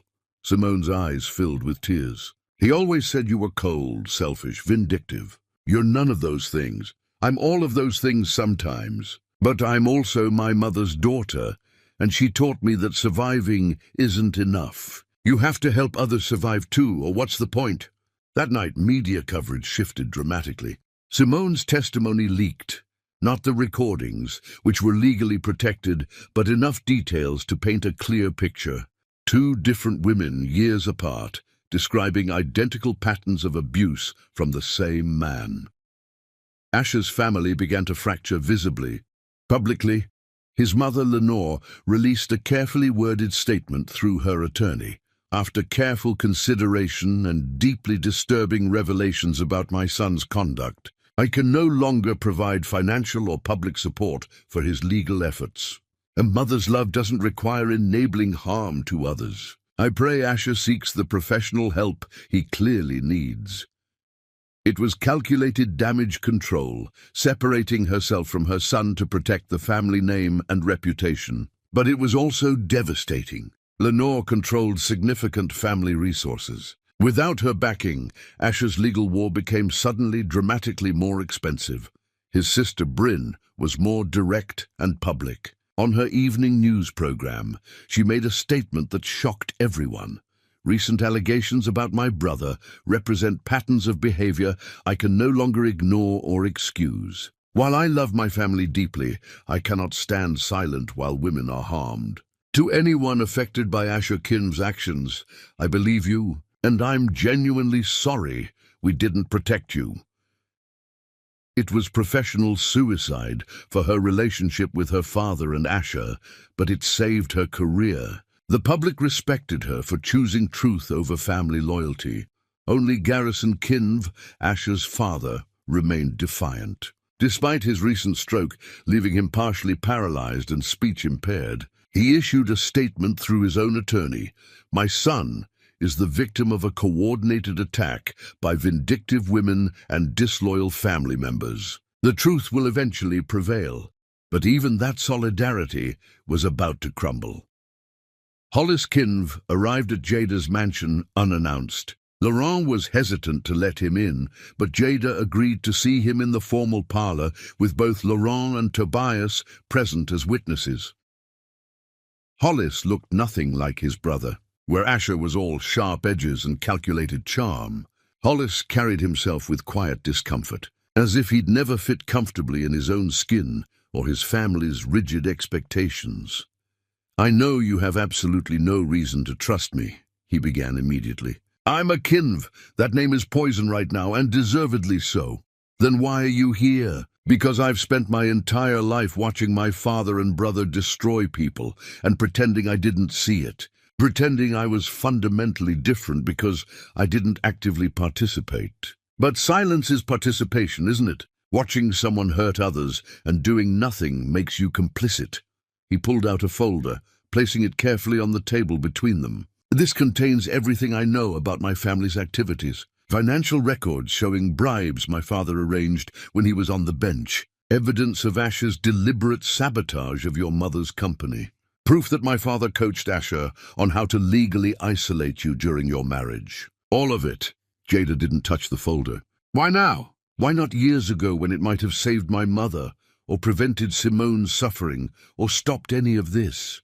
Because I was a coward. Because I told myself it wasn't my responsibility. Because I benefited from their corruption while pretending my hands were clean. His voice broke. But I watched your fashion show. I saw what you created from the ashes of what my family tried to destroy. And I realized that if I don't act now, I'm not just a coward. I'm complicit in everything that happens after this. Tobias picked up the folder, reviewing its contents. His expression grew darker with each page. This is enough to bring criminal charges against your father, your brother, possibly even some business associates. You understand what this means for you personally? I understand I'll lose my inheritance completely, that my father will disown me if his stroke hasn't already left him incapable of doing so, that I'll never work in the industry my family controlled, that I'll be viewed as a traitor. Hollis met Jada's eyes directly. But I'll also be able to look at myself in the mirror, and maybe someday someone will need help standing up to people like my family, and I'll actually know how to do it, because I finally found the courage to stand up myself. What about your mother? Bryn. My mother is trying to save herself. Bryn is trying to save her career. I'm not judging them for that, but I need to save my soul, if that doesn't sound too dramatic. Jada studied him, searching for deception and finding only exhausted honesty. If we use this, your family will come after you viciously. Your father may be impaired, but Asher won't forget this betrayal. Asher stopped being my brother the day I realized what he was doing to you and did nothing. Whatever he does to me now, I've earned it through years of cowardly silence. You'll need protection, legal representation, somewhere safe to stay while this unfolds. I'm not asking for anything. I'm not offering because you asked. I'm offering because my mother would have. She believed people could change, could choose differently, could find courage even late. If she could believe that about me, after everything I did, I can believe it about you. Hollis's eyes filled with tears. I don't deserve your kindness. Probably not. But deserving and needing are different things. After Hollis left, with assurances of a secure location and legal representation, Tobias and Jada reviewed the evidence he'd provided. It was utterly damning. Combined with everything else, it built an overwhelming case against both Garrison and Asher Kinv. This changes everything, Tobias said. With Hollis's testimony and documentation, the district attorney will have to open formal investigations. The development project will be halted pending those investigations. You'll meet your mother's conditions almost by default. I don't want to win by default. I want them to pay for what they did. To my mother, to all the families they pushed out of homes, to every woman Asher manipulated. Default victory means they might escape real consequences. They won't escape. This evidence ensures that, but you need to be prepared for what's coming. They'll strike back. Cornered animals are always the most dangerous. As if summoned by those words, Jada's phone rang. Unknown number, but she answered anyway. Asher's voice came through, shaking with barely controlled rage. You think you've won? Turning my family against me, stealing my brother's loyalty, building your little empire on lies. You've taken everything from me, Jada, everything. You took everything from yourself. I just survived you. This isn't over. You hear me? I don't care about the money anymore. I don't care about the property. I care about making sure you understand what it means to cross me. You're going to regret every choice you've made since your mother died. Is that a threat? It's a promise. The call ended abruptly. Jada looked at Tobias, who'd heard enough through the speaker to understand the gravity. We need to increase security immediately. Get that recording to police. Document everything. He's unraveling, completely losing control, which makes him unpredictable and exponentially more dangerous than when he was calculating. That night, Jada couldn't sleep. She walked through the mansion, checking locks obsessively, looking at shadows, feeling the weight of everything closing in. The zoning hearing was scheduled for the next week. Criminal investigations were opening. Simone and her baby were safe but traumatized. Hollis had betrayed his family. The Kinv empire was crumbling, and somewhere out there, Asher was planning something that would make all his previous cruelty look restrained. She stood in her mother's studio, surrounded by sketches and evidence files, trying to find clarity in the chaos. Her phone buzzed with a message from Octavia. The city council has moved up the zoning hearing. It's tomorrow. Garrison Kinv made calls from his hospital bed. He's using every last bit of influence to strike while we're unprepared. We need to be ready. Tomorrow. Not next week. Tomorrow. Jada looked at the clock. Past midnight. She had hours to prepare for the most important hearing of her life. Knowing that Asher was out there somewhere, making his own preparations for whatever revenge he'd promised. She called everyone. Evangeline, Soren, Imani, Octavia, Tobias. Emergency meeting immediately. We have less than 12 hours to prepare. The Kinvs are making their final play. As her team assembled in the mansion's library, working frantically through the night on strategy and evidence, Jada stood at the window watching the darkness outside. Her mother's voice echoed in her memory. Strength isn't about never being afraid, darling. It's about being terrified and doing what needs to be done anyway. I'm terrified, Mama, she whispered to the glass, but I'm ready. I promise you, I'm ready. In the darkness beyond the windows, something moved. A shadow that didn't belong, security lights that flickered strangely, a sense of threat that made her blood run cold. Tomorrow's hearing would determine the fate of her mother's neighborhood and her inheritance conditions. But tonight, something else was coming. Something that would test whether survival had truly made her strong or simply left her fragile in new ways.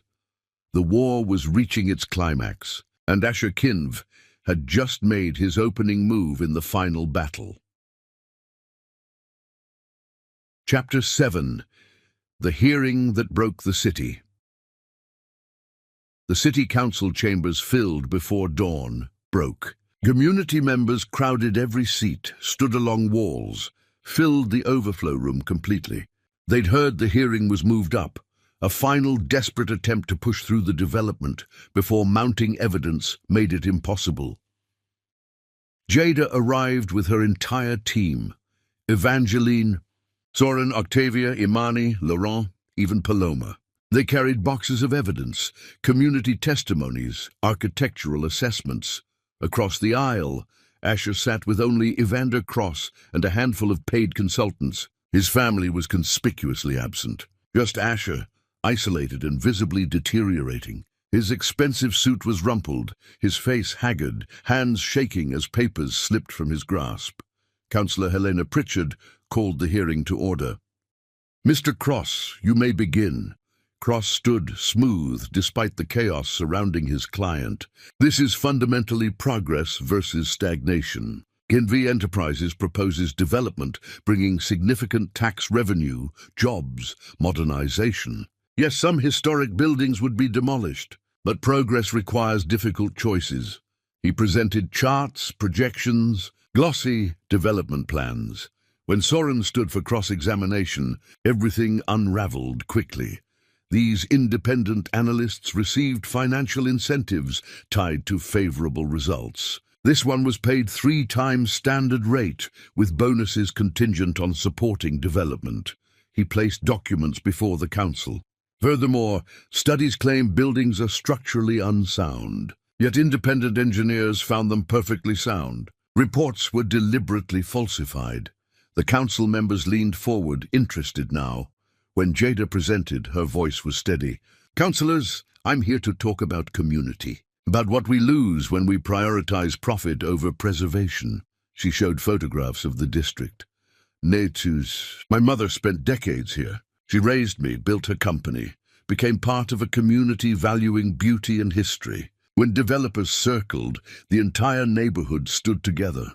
Laurent and Paloma testified about the neighborhood's value. Community members followed, each story painting a picture of people, fighting against those viewing them as obstacles. Then Tobias shocked everyone by standing to testify against his former client. "I'm here to provide testimony about ongoing criminal activity, which nullifies attorney-client privilege." He presented documents showing bribes, falsified studies, intimidation campaigns. Cross objected. Pritchard overruled him. "Continue, Mr. Sheffield. What Kinv Enterprises planned wasn't development. It was systematic destruction through illegal means." Asher exploded. "You betrayed me. This is a conspiracy."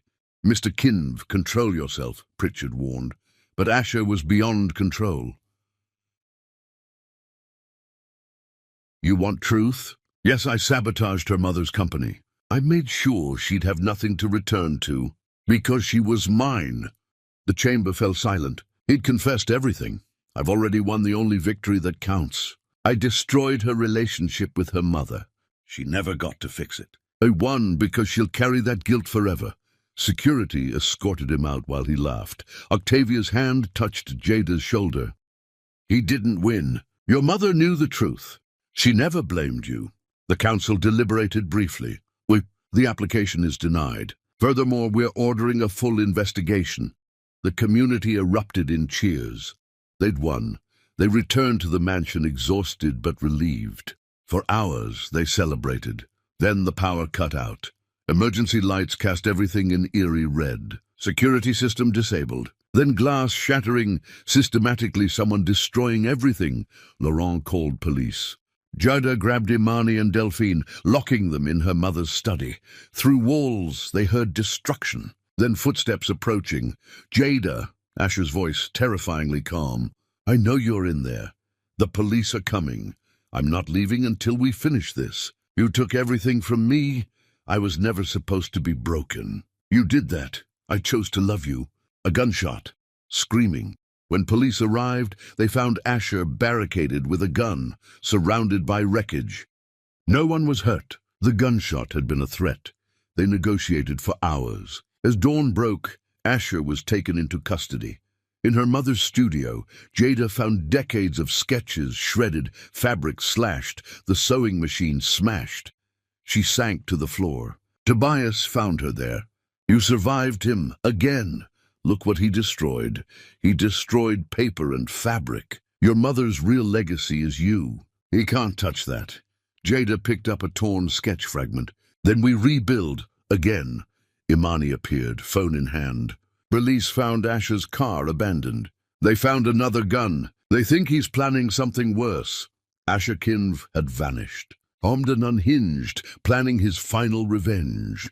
Chapter 8. The Hunt. The mansion became a fortress. Police stationed outside, security upgraded, panic buttons everywhere. Jada moved through her home like a prisoner, watching shadows, unable to sleep.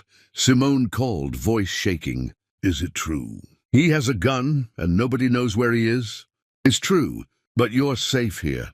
When he gets like this, he plans maximum damage." Simone paused. "Check on anyone you love. He won't come for you directly. He'll destroy something you care about." The warning sent ice through Jada. She called everyone, Imani, Octavia, Paloma.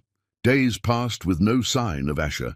Federal authorities examined Kinvi family corruption. But none of that mattered while Asher was out there.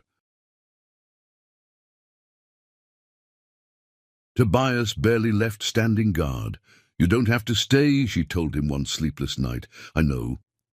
They sat in the library. "When you were representing him, did you know about what he'd done?" Tobias was quiet. "I suspected. I convinced myself it wasn't my job to judge." "Why are you telling me this?" "Because you deserve honesty. If I'm going to help you rebuild, you need to know who I really am." Before Jada could respond, her phone rang. Imani's voice strained and frightened. "Don't panic. I'm at Beatrice Couture offices. Asher was here, hiding. He's between me and the exit. He has the gun. He wants to talk to you." Tobias was already calling police. "Put him on." Asher's voice came through, eerily calm. "Hello, wife, ex-wife. What do you want?" "For someone to finally admit I'm not the villain. You destroyed me. Let Imani go. She helped you. Everyone who believed you deserves to understand." Tobias mouthed, "Keep him talking." "What do you want? You want me to say I'm sorry?" "Fine, I'm sorry I fought back. Don't patronize me. If you hurt Imani, there's no going back. You'll go to prison forever." Silence. "Then you think I care? There's nothing left. Come here, alone. We'll talk. Then I'll let her go. The police are already on their way." "I'm not afraid to die." "Jada, are you afraid to watch someone else die because of you?" The call ended. Jada was moving, grabbing her coat. Tobias blocked her. "You're not going. He has Imani." "Let the police handle this." They waited. Minutes felt like hours. Then Octavia arrived. "Your mother faced something similar once. A business partner tried to burn down her studio.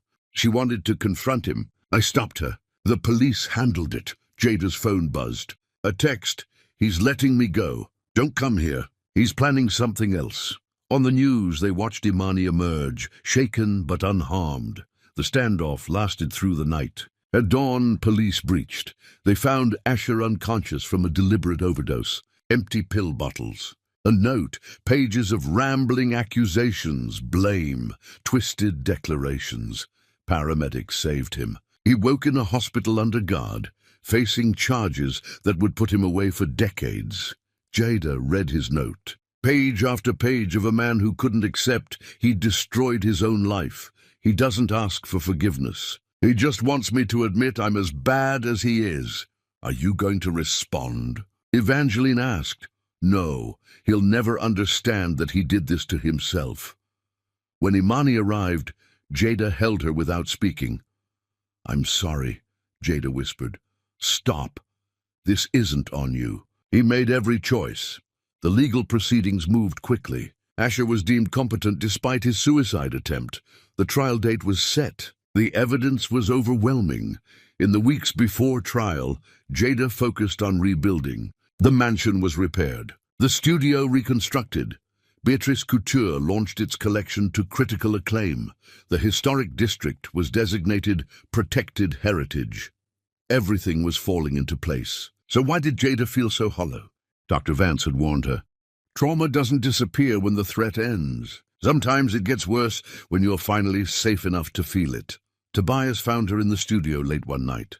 The trial starts next week. I know. You'll have to testify. Face him. I know that too. Are you ready? No, but I'll do it anyway. Because that's what my mother taught me. Outside, the sun rose over gardens her mother had planted. In 1 week, Jada would face Asher Kinv one final time. But tonight, she whispered to the sketches, I'm trying. Mama, I hope you can see that. The sketches offered no answer. But in the morning light, Jada felt something shift. Not healing yet, but the possibility of it. 1 week until the final confrontation that would determine whether she'd truly escaped his shadow. Chapter 9. Reckoning. The courthouse steps felt different. No media circus, just serious journalists. Jada wore a suit from her mother's final collection, deep navy speaking strength. Inside, the courtroom was packed. Simone sat in the front row. Asher looked diminished in prison clothing. He glanced at Jada once, then looked away. The prosecution's case was methodical. Financial records showing sabotage, documentation of bribes, his own recorded confessions. Delphine described watching Eleanor deteriorate. Unable to help, Laurent detailed the systematic destruction of estate, finances. Paloma explained how her business was targeted. Then, Simone's turn. She recounted their relationship from charming beginning to terrifying end. The isolation, control, escalating violence. I loved him, Simone said quietly. I didn't realize I was choosing captivity disguised as romance. I can't stay silent knowing I could prevent the next woman. Finally, Jada's turn. Can you describe your marriage? Jada took a breath and started at the beginning. The isolation, not through demands but subtle manipulation. The financial control, the emotional abuse. When he divorced me, he told me nobody would want a homeless woman. I realized that was his goal, not to love me, but to break me so completely that I'd believe I needed him to exist. The defense cross-examination was aggressive. Isn't it convenient your mother left you millions? My mother loved me. That's unconditional love. You've built quite a successful company on sympathy. I built a successful company on talent and hard work. You could have left any time. Jada looked directly at Asher. Yes, but he was very good at what he did. I'm done carrying guilt for his actions. He chose cruelty. That's on him. Expert witnesses followed on coercive control, financial abuse, psychological manipulation. Hollis testified, describing growing up with Asher. Dr. Vance explained the psychological damage. Mr. Kinv didn't just abuse Miss Beatrice. He attempted to erase her as a person. Finally, Asher testified. His carefully constructed narrative, he'd loved Jada, been betrayed. But when the prosecution cross-examined, everything fell apart. You loved Miss Beatrice, yet you divorced her and left her homeless? I do seem she made that necessary. Let's review your own words. They played his confession. His voice filled the courtroom, admitting sabotage. I was emotional. You held Miss Beatrice's cousin hostage with a gun. Asher's composure cracked. You don't understand. To give them everything and have them turn on you. So Miss Beatrice is responsible for your choices. She's responsible for taking everything from me. You took everything from yourself. Every action, every crime, every moment of cruelty, those were your choices. The jury deliberated. When they returned, Jada held Simone's hand on one side and Tobias's on the other. On the charge of stalking, we find the defendant guilty. On the charge of assault, we find the defendant guilty. On the charge of kidnapping, we find the defendant guilty. On and on, guilty verdict after guilty verdict. When the foreman finished, Asher sat frozen. He truly believed he would escape consequences. Outside, Jada stood in the afternoon sun, feeling the weight of fear finally lifting. Simone hugged her tightly. We did it, they believed us. Octavia appeared. Eleanor would have been so proud of you. That night, Jada stood in her mother's studio. The verdict hadn't erased the trauma, but it had validated her truth. She began sketching, not dresses, but a building, a community center, a place for women escaping situations like hers. Tobias found her. "You never sleep?"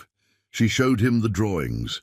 "This is what I want to build. A place for women, housing, job training, legal services. Your mother would love that." "What about us?" Tobias asked. "Where do we go from here?" "I don't know. I'm not ready for romance. I may never be. But I want you in my life. That works for me. We'll figure it out as we go. One day at a time, one day at a time." As dawn broke, Jada felt something she hadn't felt in years. Peace. Not complete peace, but the beginning of it. Asher Kinv had tried to erase her. Instead, he'd forced her to rebuild herself into something stronger. That was his final failure. She hadn't just survived him. She'd used everything he'd done to become more than she'd been before. The war wasn't quite finished. Sentencing still to come, healing still ongoing. But the worst was over. Now came the work of living, really living, in the freedom she'd fought so hard to reclaim. Chapter 10. The Inheritance. The sentencing hearing came on a cold morning. Judge Holloway gave Asher 28 years. With good behavior, he'd be eligible for parole in 18. But even that felt like a lifetime. Long enough for Jada to build something enduring. Asher showed no emotion when sentence was read. He simply stood, was handcuffed, and was led away. He didn't look at Jada. He just disappeared, becoming smaller with each step. Outside, reporters asked how she felt. Jada surprised herself with truth. Empty, mostly. "I thought this would feel triumphant, but it just feels like the end of something terrible. Now comes the harder part, figuring out who I am when I'm not fighting him." The community center broke ground in early spring. Jada insisted on being there for every decision. This wasn't just a building, it was a promise. Imani managed the project while Jada focused on Beatrice Couture's expansion. The company had grown beyond expectations. They'd gone from nearly bankrupt to industry leader. "Your mother's vision, but your execution," Imani said. "That's what makes it special." Simone had found her footing too. She'd enrolled in college, studying social work, determined to help others navigate what she'd survived. "I'm moving out soon," Simone told Jada. "I have enough saved for my own place. I need to prove to myself that I can stand alone." "You're always welcome here, I know. But I need this." They sat watching Simone's daughter discover flowers, marveling at how new life emerged from old soil. Tobias had become a permanent presence. He'd opened his own practice, specializing in representing abuse survivors. "I'm trying to balance the scales," he told Jada. "For every case I took defending people like Asher, I want to take 3 helping people he victimized. My mother used to say that what matters isn't where you started. What matters is whether you keep walking toward better. Your mother was wise. She was. I wish I'd appreciated that while she was alive."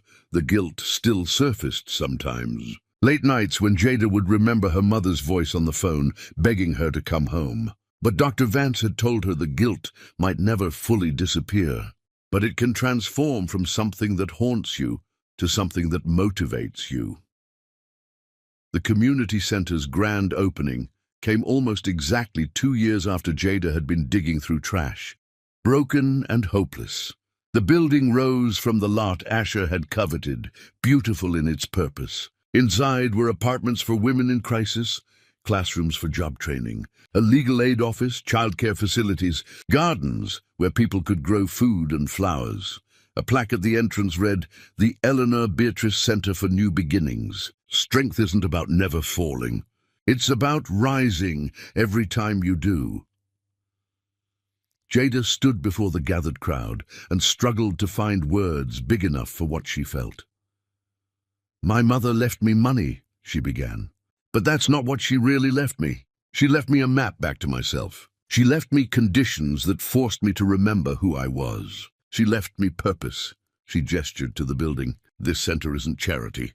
It's recognition that sometimes we all need help finding our way back to ourselves. My mother gave me that help through her inheritance. Now we're creating a place where other women can find the same thing. The crowd erupted in applause. Jada's eyes found the people who mattered most. Delphine, Laurent, Imani, Octavia, Simone, Hollis, and Tobias.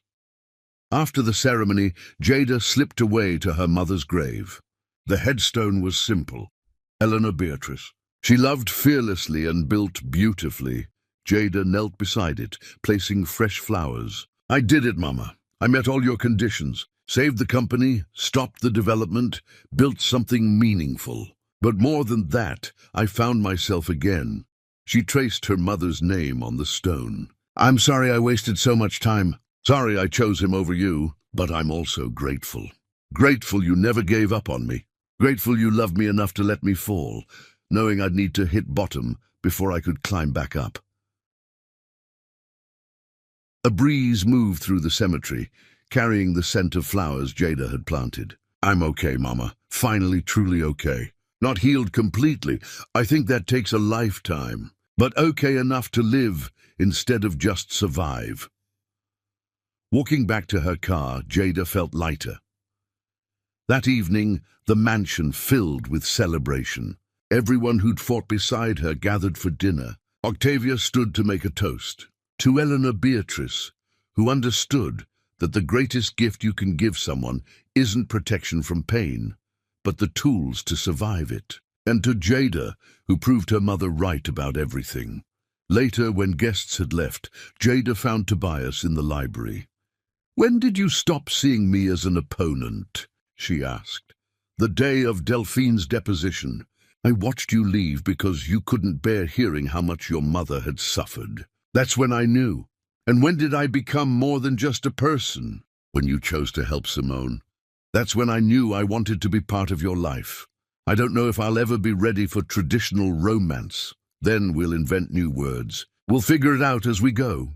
In the morning, Jada walked through the mansion one more time. Her mother's presence was everywhere, but it no longer made her sad. Instead, it felt like being held.